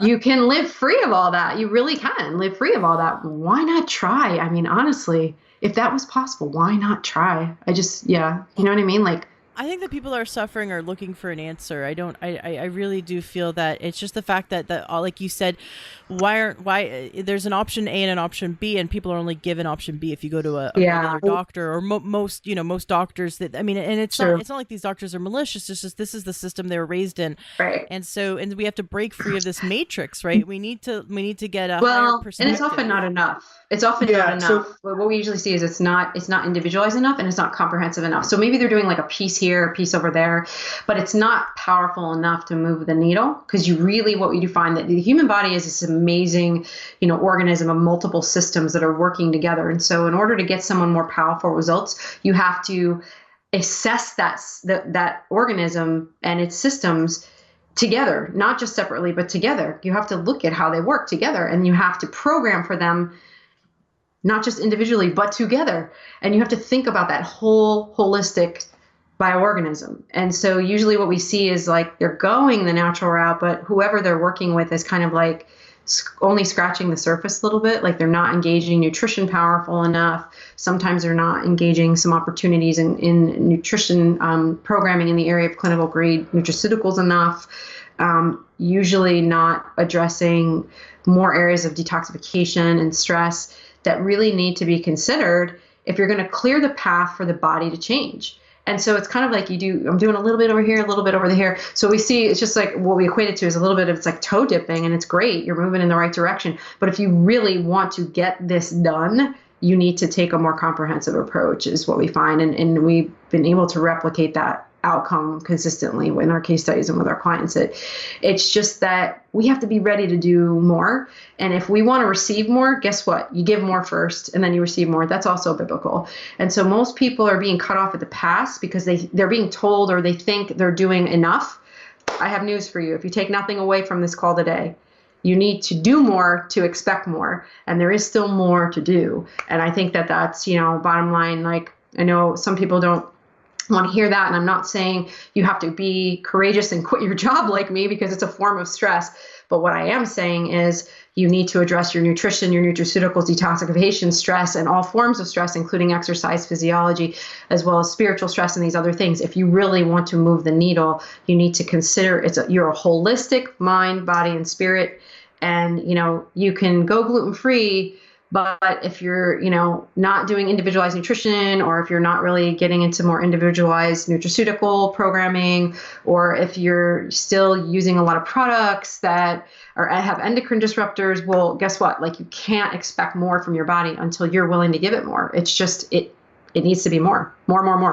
I love what you just summed up. And because what I'm looking for, and what I really want to get out of every interview is some wonderful lesson that people can walk away having learned, and something tangible that they can, actionable steps they can take and apply to their life.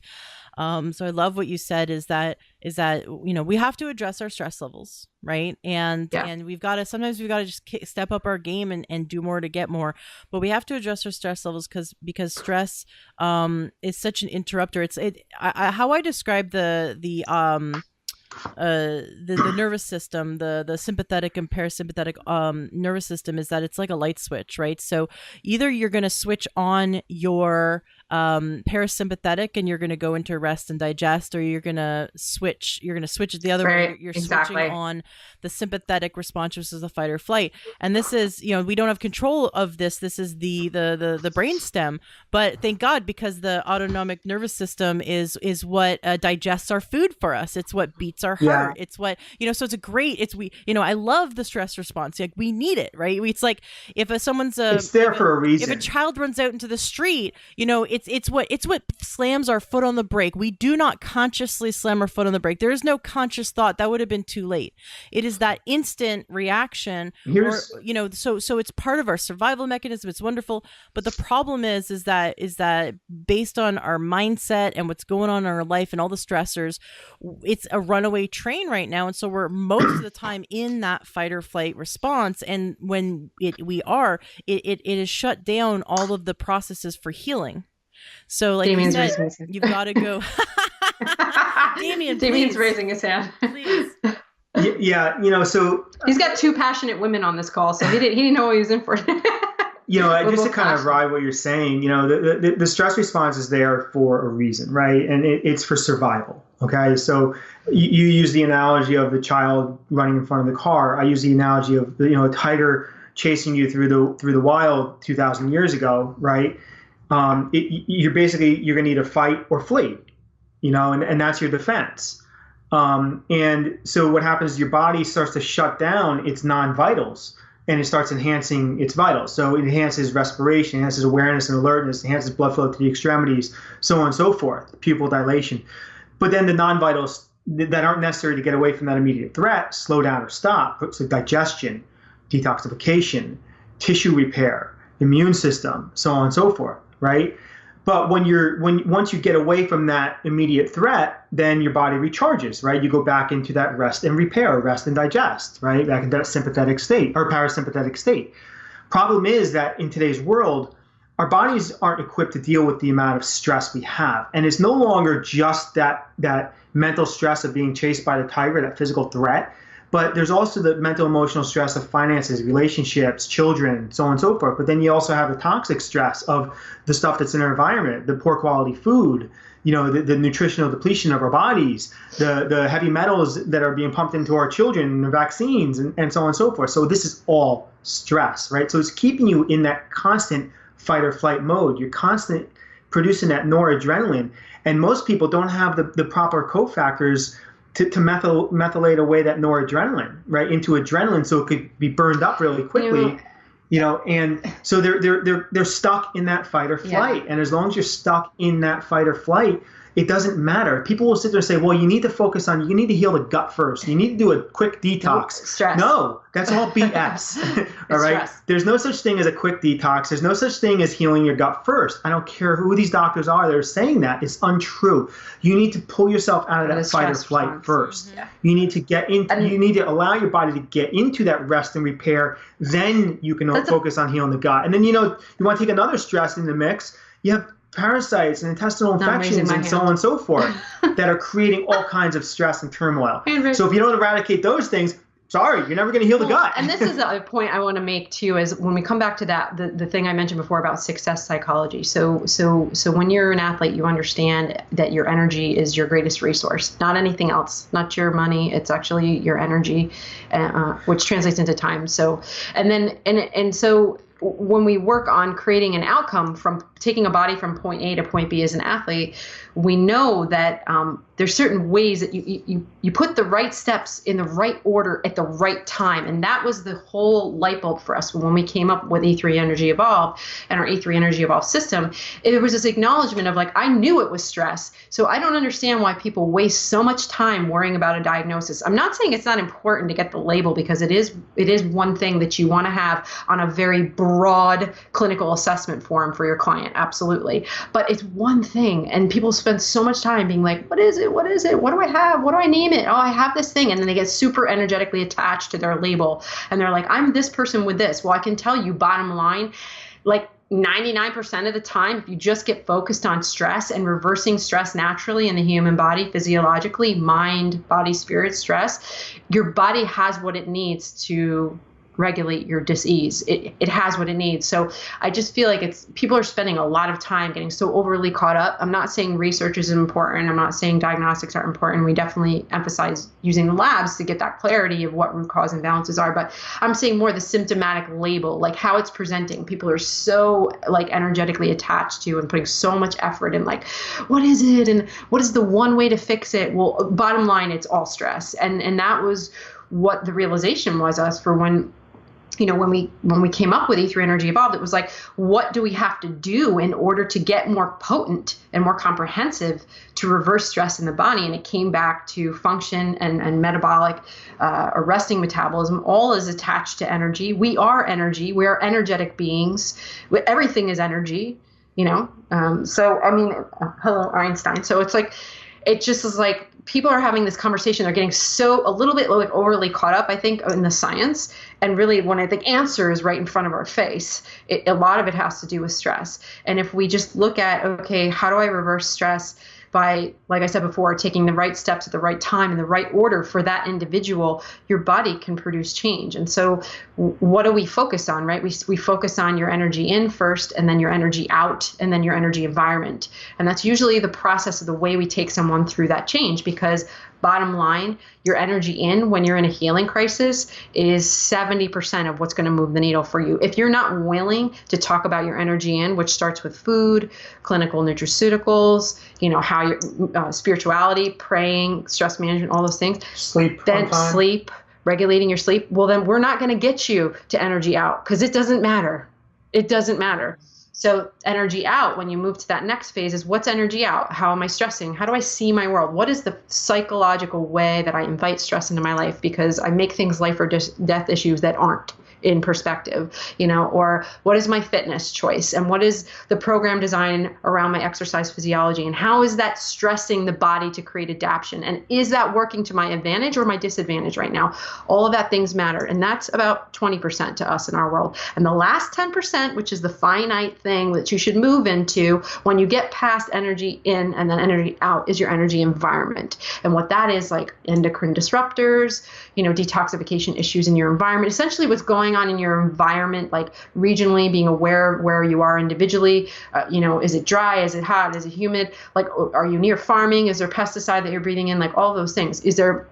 Are there products in your environment that create disruption in the endocrine system that you need to reconsider and replace?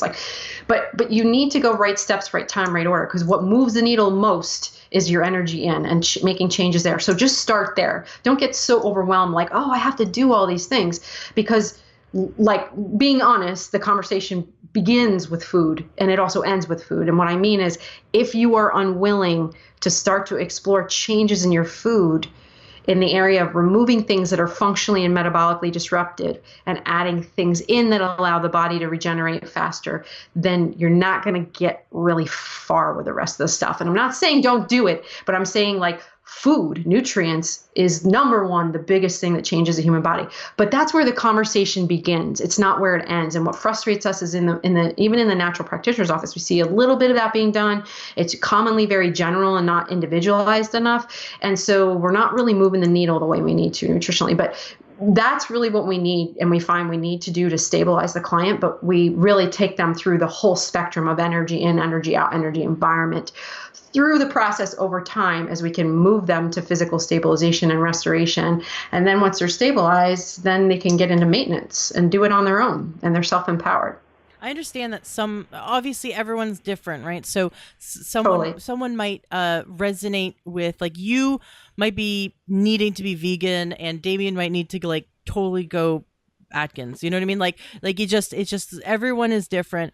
And so different foods are going to heal different people, right, at different times in their life. Sometimes we go through a phase where the body's going to really resonate with raw vegan, but 5 years later the body's like, nah, I need bacon. So we got to be open to, like, listen to what the body totally needs. True. And totally as we go through these cycles, right? But do you have, since we're talking to a broad audience, what foods are like everyone should take these out of their diet, or like this is like the most common culprits that we would first look at removing to see if that would be beneficial? I just want to reiterate that we're talking about nutrition right now in a generalized way. So, like, when we pull labs, we may have somebody that's like, most of the people that come to us are coming close to a mostly whole foods diet, but we're taking that whole foods diet through the labs up to a much more individualized way. Like, we've had one woman who was from Utah who literally, like, this is the oddest thing I've ever seen. We had to have her on some, I think it was red meat and then watermelon and cheese, which was really rare. But so everybody looks different. When we've done labs on me, like, reacting to a specific food or amino acid strand, right? I mean, it causes an autoimmune response, right? So you're going to get that. So you could be eating something totally healthy, and like lemons, for example, and avocados, and right now it's not actually helping you. It's actually making you put on weight. It's actually making you tired. It's actually making your yourself inflame or bringing inflammation on, all those things. So it's important to understand that. But in terms of your question about like bottom line, what's the generalized baseline? Of course, we recommend people, dairy is not great for you because it clogs the lymphatic system, increases mucus, among other things. With that being said, raw dairy would be organic grass-fed dairy would be a better option. Anything that contains gluten is out the door. But here's the thing, right? That doesn't mean that you can go to the cookie aisle and get some gluten-free crap, right? Because that's no better. Okay. Sugar. White death in the form of sugar. Sorry, I'm just being honest. It produces yeast in the body, which leads to cancer. Which includes agave. We're having an agave is completely bogus. People are lying to you when they tell you that it's healthy. Sugar is sugar. It's just like whether it's agave or whether it's cane or whether it's beet sugar. It's all it's like even alcohol. Like alcoholics. I don't know if you ever known a recovering alcoholic. I was my ex-boyfriend's stepdad was a recovering alcoholic of like 20 years. Never, he was a horrible drinker, and then all of a sudden, just went cold turkey. Wonderful guy, and he every time I visit him, no matter what month it was, there was 2 giant bowls of Halloween candy beside his beside his recliner. Transfer the addiction. And exactly, because to the liver, a glass of wine or a beer or a Snickers bar is all the same thing. Sugar is sugar is sugar. Right. So before everyone hates us, we can tell you what the treats are that are permissible. but coconut sugar or coconut nectar, stuff like that would be a better option, right? To other sugars, right? And here's the other thing too is, right, people will sit there and say, well, I eat like 4 or 5 servings of fruit a day. Well, that might not be necessarily that great. Fructose. It's still sugar. So limiting the fruit, maybe not avoiding it altogether, but limiting it is do you definitely. believe in more like glycemic index, like fruit, like more berries because it's lower on the glycemic index? Apples, berries, and they also have more phytonutrients, more nutrients, typically. But at the end of the day, you want to gravitate more towards veggies. Their ORAC value is usually higher too. In berries, the ORAC value in berries is really high, so that's usually a good default for fruit for sure. And for the listeners who don't know what ORAC is, it's oxygen radical absorption capacity, which is a measurement of a type of antioxidant or how you quench the free radicals. I'm virtually high-fiving Ashley right now. Like all the nerves just nutrition geek. Cool. Yeah. So awesome. So looking at, cutting back on fruit or making sure it's low glycemic, and we're looking for like nutrient dense fruits. And then now you're talking about vegetables. So like all vegetables, or do you have some vegetables you're like, maybe people should avoid, or careful the ones that lean towards simple sugars, right? Like potatoes, and there's a higher glycemic index in things like peas and tomatoes. But I mean, they don't have to, like, now we're getting into like the weeds, right? Like it's not really. I don't eat a mix, right? Eat your greens, eat your purples, eat your reds, eat your yellows, so on and so forth. But you get a mix of your veggies. You're talking about reds and purples now. How do you guys feel about nightshades? I'm okay with nightshades as long as your body, if you feel like they create some inflammation, then avoid them. But I eat nightshades all the time, and I have no problem with them. I feel better eating tomatoes. I think again, that's like to your point. It's like a default in nutrition, like in AIP, or when people are like, "Oh, I'm autoimmune paleo, so I'm getting rid of nightshades." But you could still find with people. Some people cayenne pepper is fantastic for chasing away those little critters in your gut, right? So, do you want to necessarily avoid it altogether? A lot of it depends on where you're culturally from, right? I mean, the reason that like cayenne peppers and stuff like this, really hot peppers are grown in the southern really hot climates is because they don't have a winter to kill off fungus and bacteria and parasites and things like that, right? So parasites just constantly thrive. So they actually grow, they eat these veggies, these spicy foods to help chase away those parasites, So nightshade or, antiparasitic, Right. Mm-hmm. Awesome. All right. So let's see here. Protein sources. We're big proponents of having animal protein. Yeah. I find that, so here's one thing, you talked about amino acids before being the building block of proteins, and a lot of people, especially in like the fitness industry, think of amino acids as a building block of muscle and stuff like that, right? But it's the building block of every metabolic process within the body, including detoxification, methylation, oxidation, so on and so forth. So if you're deficient in certain amino acids, your body is not going to function. Simple as that. And when you're in a vegan state, most vegans are very deficient in many of the amino acids. We're not saying it's not possible. How do you find that out, though? Is it blood? Do you guys do blood work to figure out if someone's deficient in amino acids?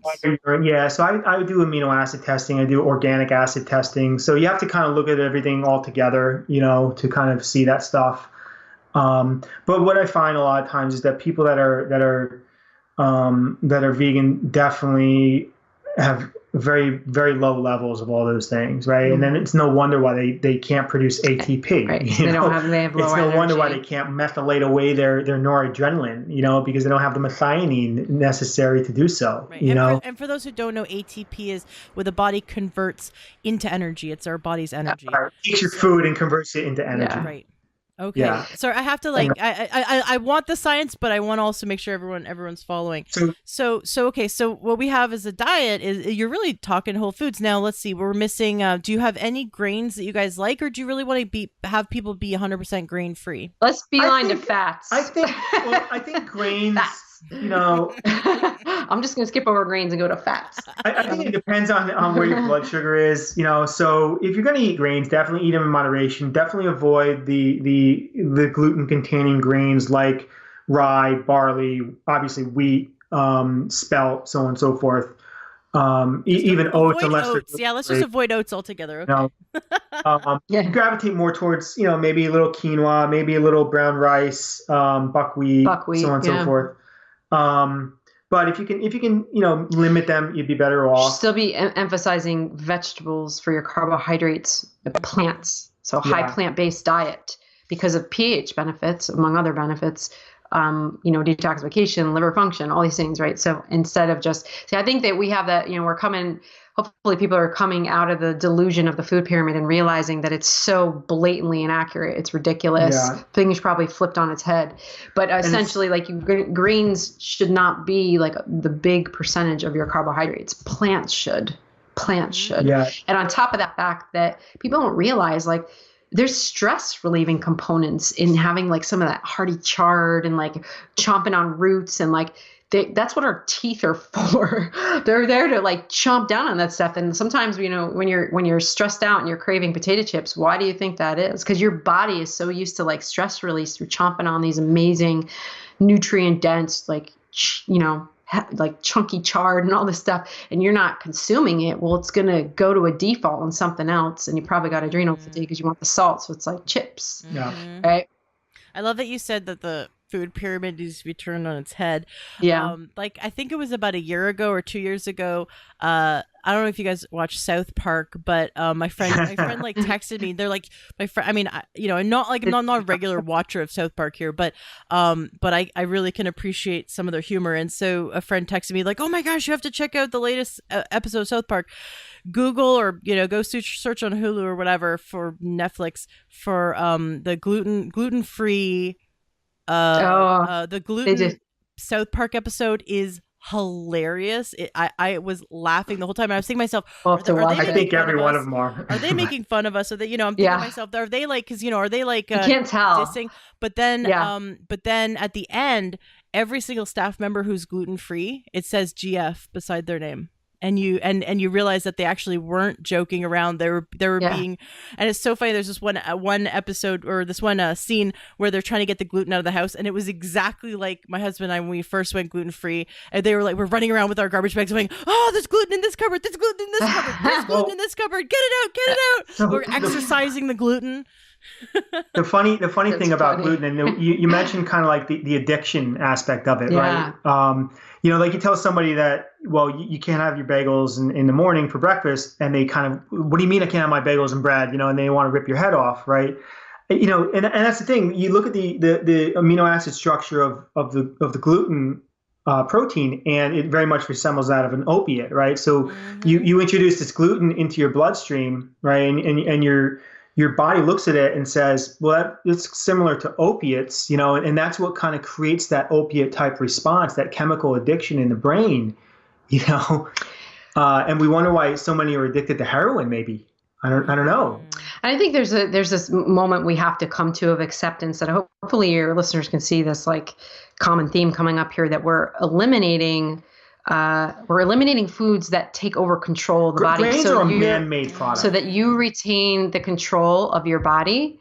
And what do you do in science experiments? You put in as many controls in place in order to manage the outcomes. Like it's the same elimination diet. Correct. So you're moving things out of the way that are functionally and metabolically disruptive because they create ways where you're no longer in control physiologically in the brain and in the body. You're giving away your empowerment to those things. And so the fats, though, we didn't touch on. Fats was the last. We had to leave the best to last. Yes. And just that, we really need to let go, release the fat phobia from the 80s and 90s, because it's like if we haven't acknowledged how much illness it's created and how much it's disserviced us in the last couple decades. Heart disease is caused by low fat, high grain diets. So the fat, I don't know if you saw a picture of Damian, my husband, 43, 44. And I'm saying this in a very humble way. 44. Sorry. This is the age thing. He is so incredibly fit, and I'm not saying that he's also very healthy on the inside.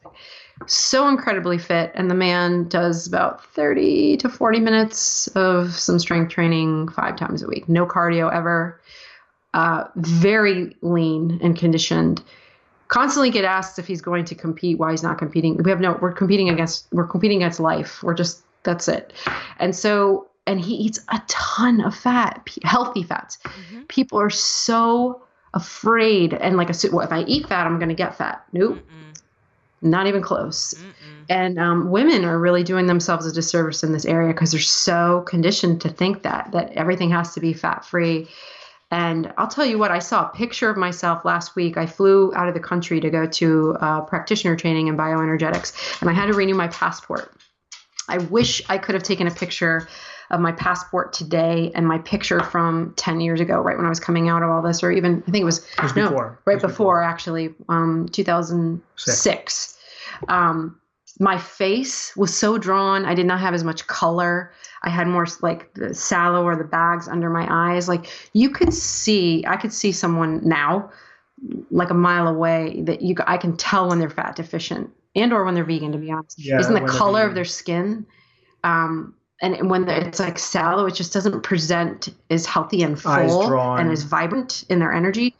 And a lot of that has to do with fats. People are eating so fat deficient, or if they're eating protein deficient. Or the wrong fats. Really, bottom line, God created 3 macronutrients for a reason, and they're really all supposed to be consumed, and they are always better consumed together in a meal. A meal is protein, carbohydrates, and fats. It is.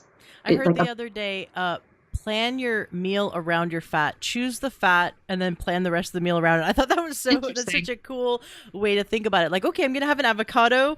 Now I got to plan the rest of it, or I'm going to have some tallow, or I'm going to have some rendered duck fat. Well, it's a great point, because it's where you one of the things you have to learn when you go into a whole foods lifestyle is how to make it sustainable, and how to make it sustainable comes from how do you make it taste good, and how do you create that satiety factor, that satiation factor, and it really comes from your herbs and your spices and your fats. That's where you build the flavors around. So you're not going to have it as much, right? From the flavors aren't going to come as much from the vegetables. So your carbohydrates or your proteins, they'll come a little bit, but you really enhance it there. And one of the things that Damian does beautifully, that it really helped me in my own healing, that made me not be like, oh, this is horrible, I can't do this. I was actually really enjoying my food, both when I was healing and also when I went back to competing. And I would see these athletes that were literally eating tilapia and their 3 asparagus spears that their coach tells them to eat and says it's healthy for 4 meals a day for 4 weeks straight. Anyway, don't get us started on that industry. And they're like, how are you? Like, I'm like all happy. I had great energy. I went on stage at like my best conditioning ever in my life. I had a period. I wasn't depleted. I didn't have a metabolic backlash when I walked off stage. I didn't have weight gain. Like, it was just completely level and balanced because we were doing functional nutrition. And that is a totally different way to approach the human body. And Damian is really huge for me for that. He's been a huge gift in my life in that way. I've not only been able to maintain and produce my greatest healing through his ability to put his love in his food because he's Italian and just the way that he cooks with it, but bring that lifestyle into our household in a way that is sustainable and joyful and tastes freaking good. It tastes good. And so I think that point that whoever you spoke to is a good point, is like, think about that when you're planning the meal. But one of the things I will add to that too for your listeners is that put the foods together. Stop eating them in separate piles, because when you actually put the tastes together, they really enhance the dish. And we did this one feature on local news actually, where they asked us to come in and take the same proteins, carbs, and fats and actually show how you could make like 4 completely different meals with the same proteins, carbs, and fats. And it would taste totally different and present totally different so that people could enjoy whole foods lifestyle. And I think that people really kind of get trapped in this mindset of like, it's boring, but you have to really get in experimental mode. You have to look at it. It's all about perspective. You have to choose adventure. You have to be like, this is fun. This is learning. And then you dive in and you open your mind. Like you were bringing up like ghee. There's all these things that you can use that are different that really came into our lives when I was working on my healing around fats and herbs and spices. And we started to use them quite a bit more and continue to, but mixing the foods together, mixing your proteins, your carbohydrates, your fats in a meal, usually makes the meal like so much more tasty and enjoyable. And most of our recipes that we give away are all like that. You'll never find one of our E3 Energy Evolve recipes where they're like, it's prepared very rarely separately, but it's very seldom. It's very seldom. It's usually like this like just bountiful rainbow of all this stuff together. Awesome. Well, we could definitely talk forever, and this has been fantastic. Let me wrap it up with a few things. We definitely want to talk about your website and how people can work with you, and we definitely want to talk about how they can get those recipes from you.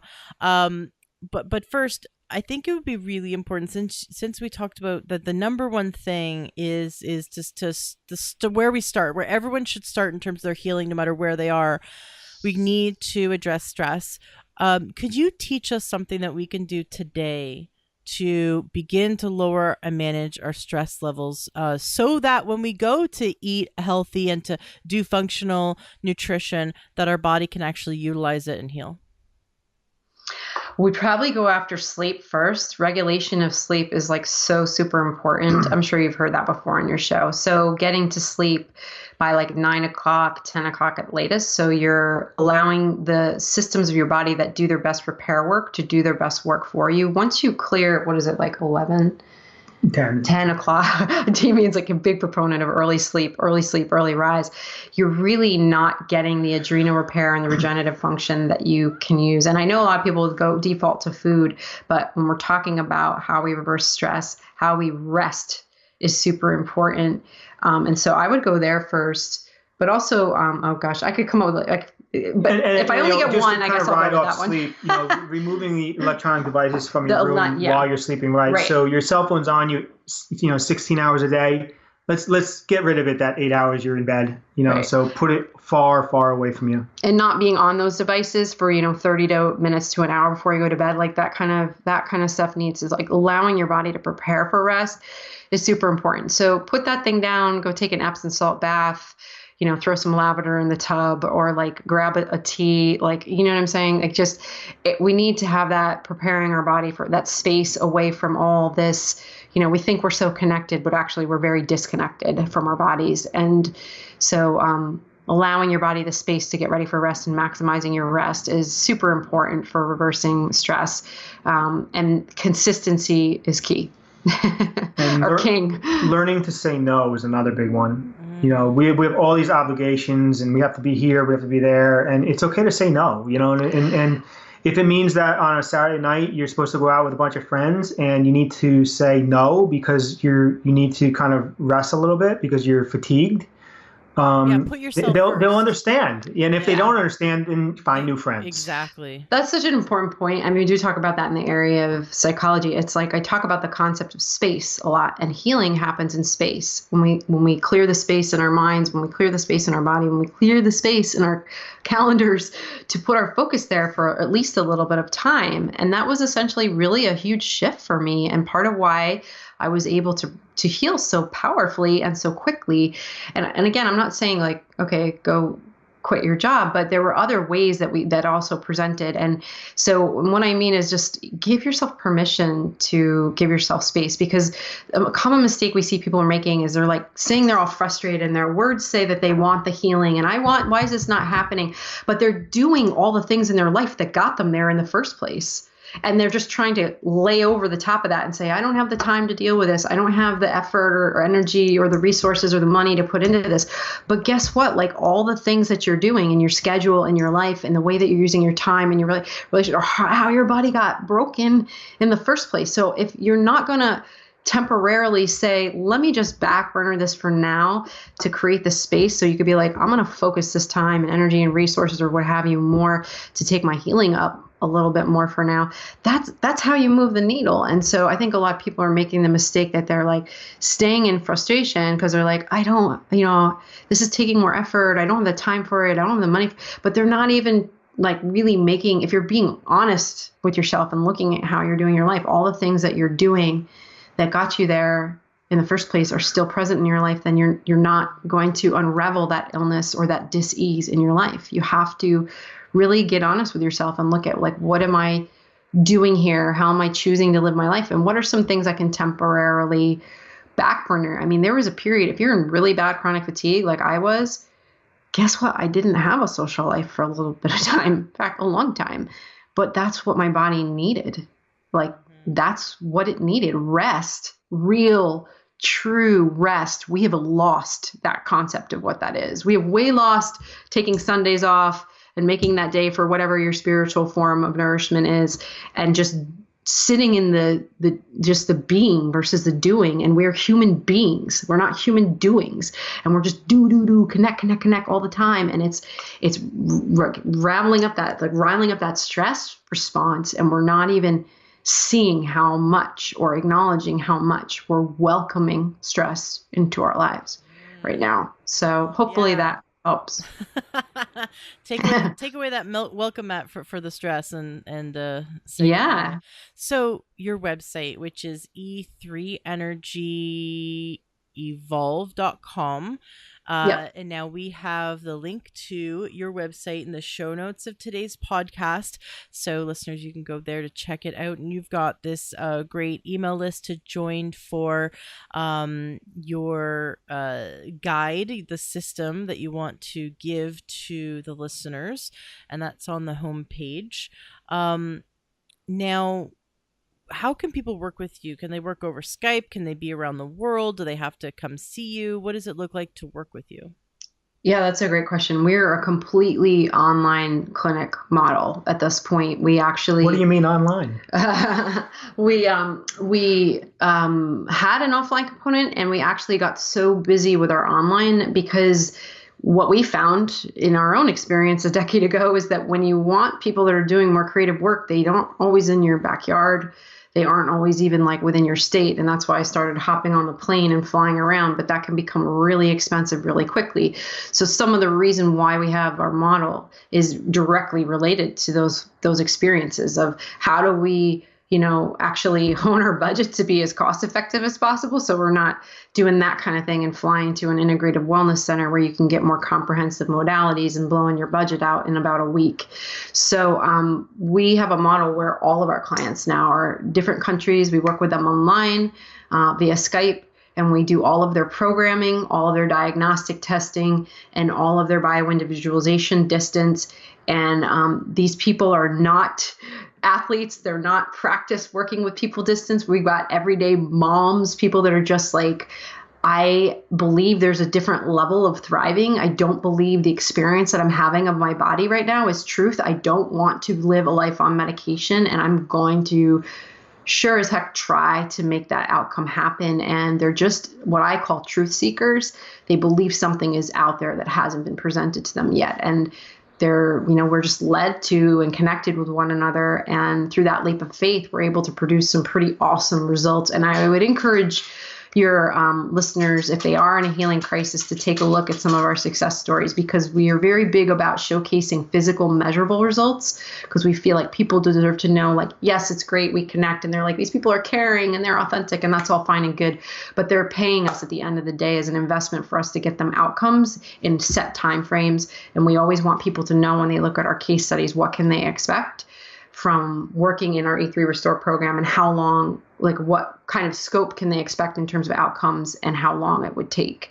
And really we get people, even though thyroid and autoimmunity is what we began in, we get people where we've helped them deal with a chronic kidney issue, a lifetime psoriasis, depression. Like it really runs the gamut, because like we were talking about before, stress affects so much. But generally, we take people through 3 stages of work. The first is very strategic diagnostics and getting super clear about what's going on systemically at a root cause level at that body. And we look at multiple systems powerfully up front, assess that, and then custom design a bio-individualized program for them in those 5 core areas that affect function and resting metabolism. So nutrition, nutraceuticals, stress, detoxification, and then also just, what was the 5th one? Sorry, babe, my brain just went out.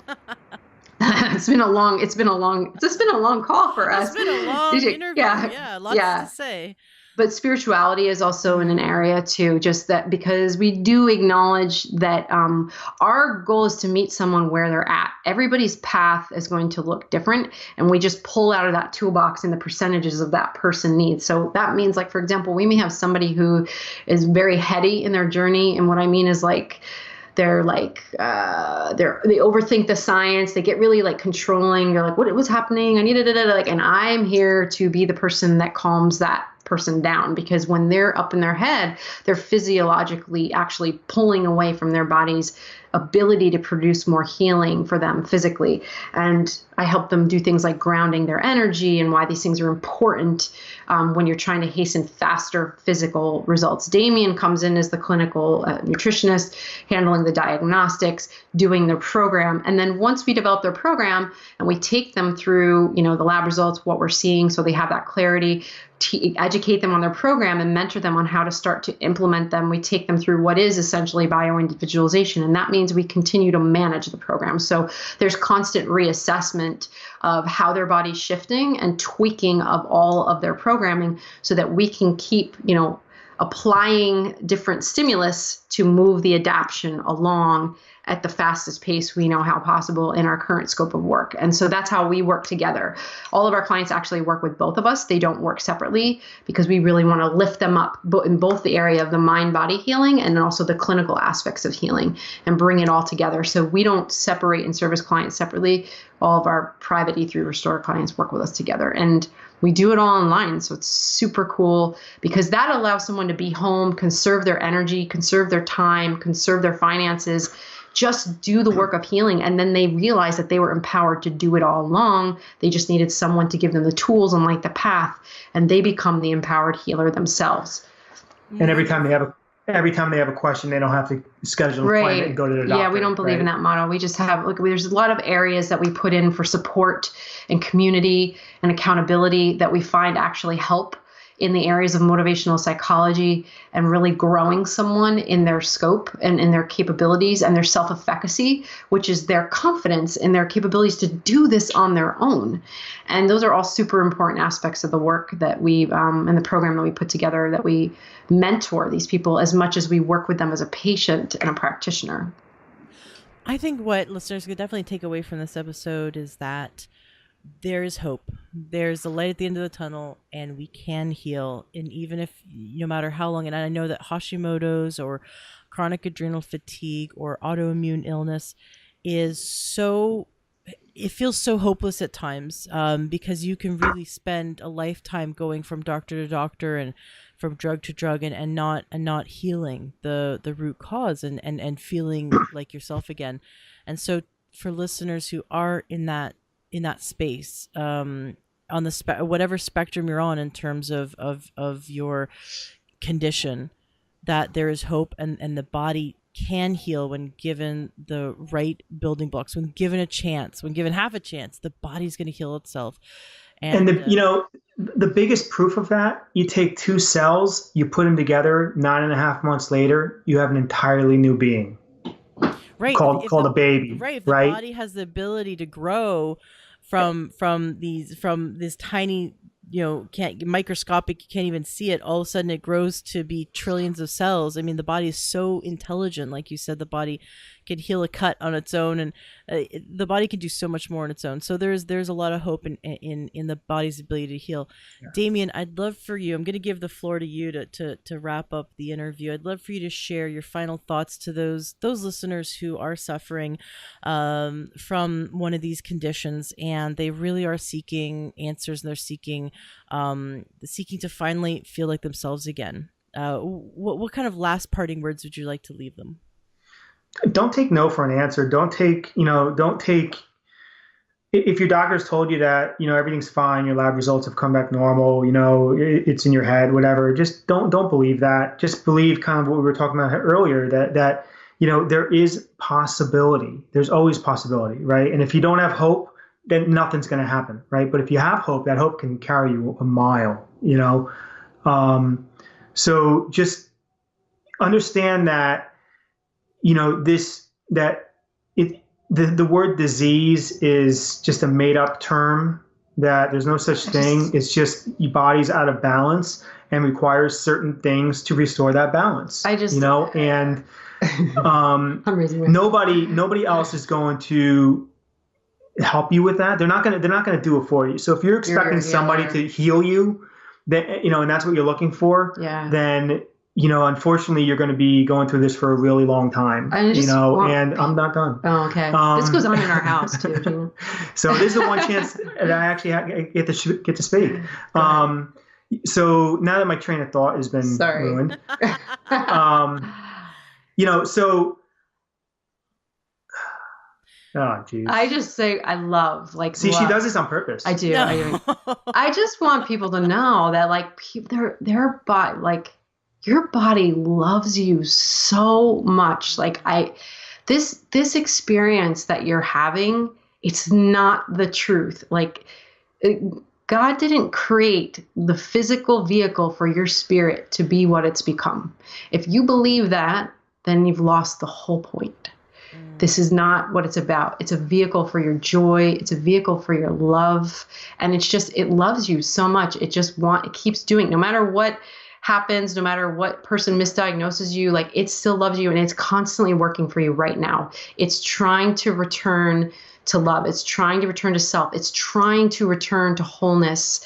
And if you can just tap into that and accept that that's the truth and it's happening, regardless of what your external circumstances are right now, just believe that and move forward with that intention. Move forward with that intention, and hold that belief within you, because it will tap your inner doctor. It will tap your body and how it speaks to you. And don't ever let someone else, I think this is what Damian was trying to say, don't ever let someone else determine your truth.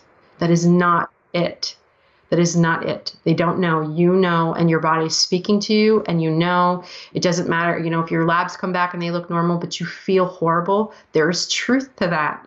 There's truth to that, and it needs to be pursued, and it needs to be resolved. I love what both of you said. I think that's so valid, that that we have to set that intention of healing and believe in that, and follow your intuition, follow your gut, your heart. Don't let a doctor say there's nothing wrong with you. I hear that all the time. I went to a doctor and they just said, oh, you have this symptom because you're getting old, or oh, you just need this drug. And you got to follow your heart and your gut. And Damian, I love what you said about that disease is made up. In A Course of Miracles, they talk about looking at a table isn't a table. Like, and then you're like, what? A chair isn't a chair. And you're like, what's going on? And when you have this conversation about, we have this object and we've given it an identity, we've given it a name. That's right. But if you took a chair and all of a sudden dropped it out of the sky, like that wonderful 80s movie, The Gods Must Be Crazy, is one of my favorite movies. But if you dropped a chair out of the sky and it landed in a village, a remote village in Africa, and they've never seen technology before, they would not know that's a chair. They would not know the functionality. They would not know the title, right? They just go, okay, it's a wooden object with like cylinders sort of, and they just know, they can tell you what the shape is, they can describe it, but they don't know the diagnosis, the title. And we go around like a diagnosis is an identity. And once we do that, we have now imprisoned ourselves in this identity. That's right. And you've empowered that identity. Exactly. Whereas diabetes, for example, if you can break it down to, these are the symptoms, this is what the body's doing, this is what the body's responding to, this is what's happening within the body, and stop labeling it. Then now all of a sudden we've released our chains, we've thrown off our chains, our bondage, and now we can look to heal. But the second we give into a diagnosis, and what strikes me is, I wonder how much of this idea was psychological warfare 150 years ago when they started to make allopathic medicine. I mean, I don't want to be like a paranoid, it's not, but you're making an important point. Right. You're like a conspiracy theorist out here. I don't think they're smart enough to have done that. I really don't. If you think about it, once you are diagnosed and all of a sudden you are in these bonds of an identity, and now it is harder and harder to look for a solution, because it's like you said, your client who has now healed says that she's in remission. Well, that identity of remission means it could come back. And so when you remember I was telling you before, actually, that my first introduction to medicine was when I was from 17 to 22, when I was trying to get a diagnosis for my neurological condition, which is really super rare. So it took a lot of doctors. But when I turned away from that world, I innately actually told my closest family members, I'm not going to speak the word, like the name of my condition anymore. I am going to do my own research. And I started to look at NIH and PubMed and stuff. And I'm just going to, I'm not Heather with palatal myoclonus. I'm Heather with a body that's having an experience. Yes. And I have the rest of my lifetime to figure it out. And that's what I did. And I didn't want to I just knew I didn't want to give any more energy by speaking the words and saying them out my mouth and putting them out into the world. And that's just the way that I've always been intuitively. This was even before I met Damian. It's where the first thing he ever said to me was, actually, when I met him at my gym, was later in my 20s, was how I could speed my knee post-op surgery for knee healing. I had an ACL repair. How I could speed it by 50% by changing my supplements and my nutrition. And then I was like, he had me at that right there. I'm like, this is it. This is the guy I've been looking for.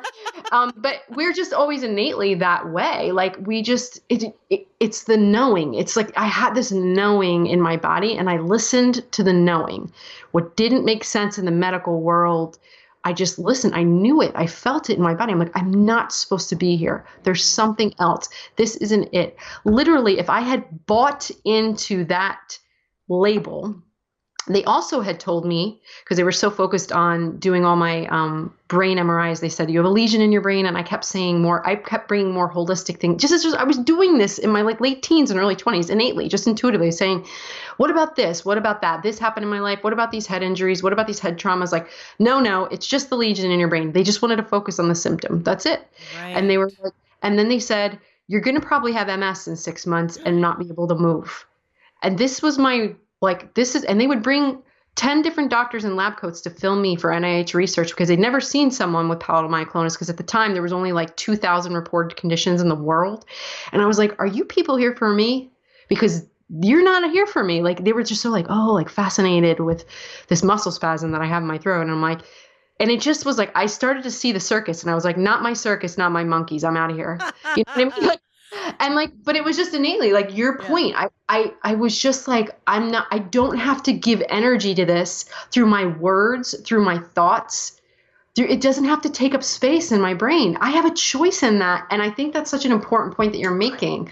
Like, we all have a choice in that. We can just acknowledge that the body wants to be healed, and we can learn how to use our lives to get into a better relationship with our bodies. We don't have to name our imbalances. We don't have to give energy to them or more power in our lives, because then you buy into that whole, I am broken, and you're not broken. Your truth is that you're whole. You're not broken, and you just have to get on the team of your body to get back to wholeness. And that's it. It's that simple. You know, and I've interviewed people in the past, wonderful, wonderful experts on healing autoimmune conditions. And I asked them, you know, how many times have you had with people, because they were authors. So how many times have you had with readers that they share that they feel like their body's attacking them, or that they're at war with their body? And a lot of times, because of the description of autoimmune condition within the mainstream medical system, it's almost as if the doctors describe it as your immune system's attacking itself. And so they're led to believe that their body is their enemy and their body isn't on their side, and they feel betrayed by their body. And a lot of times people feel betrayed by their body. And so coming back to know your body actually is this wonderful, wonderful, complex being that really is doing the best it can with the resources it has. And this is actually the expression that's happening right now is the healthiest expression it can make based on what you've been feeding it and what it's been exposed to. That's right. And so, and to know that the body's always on your side, and maybe it's been exposed to toxins you didn't know about, or maybe it's been exposed to foods that aren't healing for it, or maybe it's not being given enough nutrients. And so just to come to the point where you get on, so like you said, you get on the team with your body, and you know, do a forgiveness, do love, and get to the point where you and your body feel like you are co-conspirators to creating your health. Dr. Wallach has this great explanation. A lot of naturopaths will talk about that autoimmune is actually the body's reaction to inflammation, and it's the body's attempt to clean up the mess left behind from inflammation. And so what MDs will see, they'll take little biopsies and stuff, and they'll look under a slide and they'll go, oh, look, here's the immune system attacking itself. Whereas naturopaths will look at the whole picture and go, actually, what came before the immune system arrived was inflammation and damage from inflammation. And now here's all these great white blood cells coming in to clean up the area. And what MDs are perceiving as the body attacking itself, holistic practitioners are perceiving as the body trying to clean up and heal the damage. But as long as we continually have this perpetual amount of inflammation from all sorts of things and stress, then we're going to continually perpetuate the issue, right? And so we need to get back on our body's side. So I love that. Thank you guys so much for being on the show and sharing. Damian and Heather Dubé, I know we could talk for hours, and I'd love to have you back, because we can, and maybe I should have you back individually, because because I know both of you have a wonderful voice, and you know, you both remind me so much of my husband and I, because when my husband and I get passionate about talking about something, we might talk over each other, and what I like to think is because, and this is what I perceived from your energy, is that Damian and Heather, both you individually, are so passionate about wanting to help people heal, that you're both like, oh, my turn. I really want to help people. I want to help people. So I know our listeners can walk away feeling like you two, you know, really are invested in helping them gain their health back. Trying to pack in 26 years, you know what I mean? Like 52 between the two. Yeah, into 1 hour. There's a lot to say. Well, Damian, thank you so much. I appreciate you getting a word in edgewise with us. I appreciate you allowing me. and Heather, thank you so much, and thank you for taking the time to share with us. Please, listeners, go to e3energyevolve.com or check out the link in the show notes of today's podcast, and definitely check out their free guide. I want to get some of those wonderful recipes you have, because I'm always looking for more delicious things. And you guys are welcome to join our Facebook group, or we have all listeners and guests are welcome to join by searching Learn True Health Facebook and finding the group and joining, or you can go to learntrohealth.com/group, where guests and listeners can connect as well after the show. It's been wonderful having you on, and I can look forward to hearing as you guys evolve and grow, how much you are helping people in the future. So I look forward to staying in touch and finding out just how many lives you can transform. Awesome. Thanks, Thank you so much, and Ashley. Same with you. Yeah. Thanks for getting the good word out of healing. Yeah. We appreciate it. Are you looking to optimize your health? Are you looking to get the best supplements at the lowest price? For high quality supplements and to talk to someone about what supplements are best for you, go to takeyoursupplements.com, and one of our fantastic True Health coaches will help you pick out the right supplements for you that are the highest quality and the best price. That's takeyoursupplements.com. Takeyoursupplements.com. That's takeyoursupplements.com. Be sure to ask about free shipping and our awesome referral program.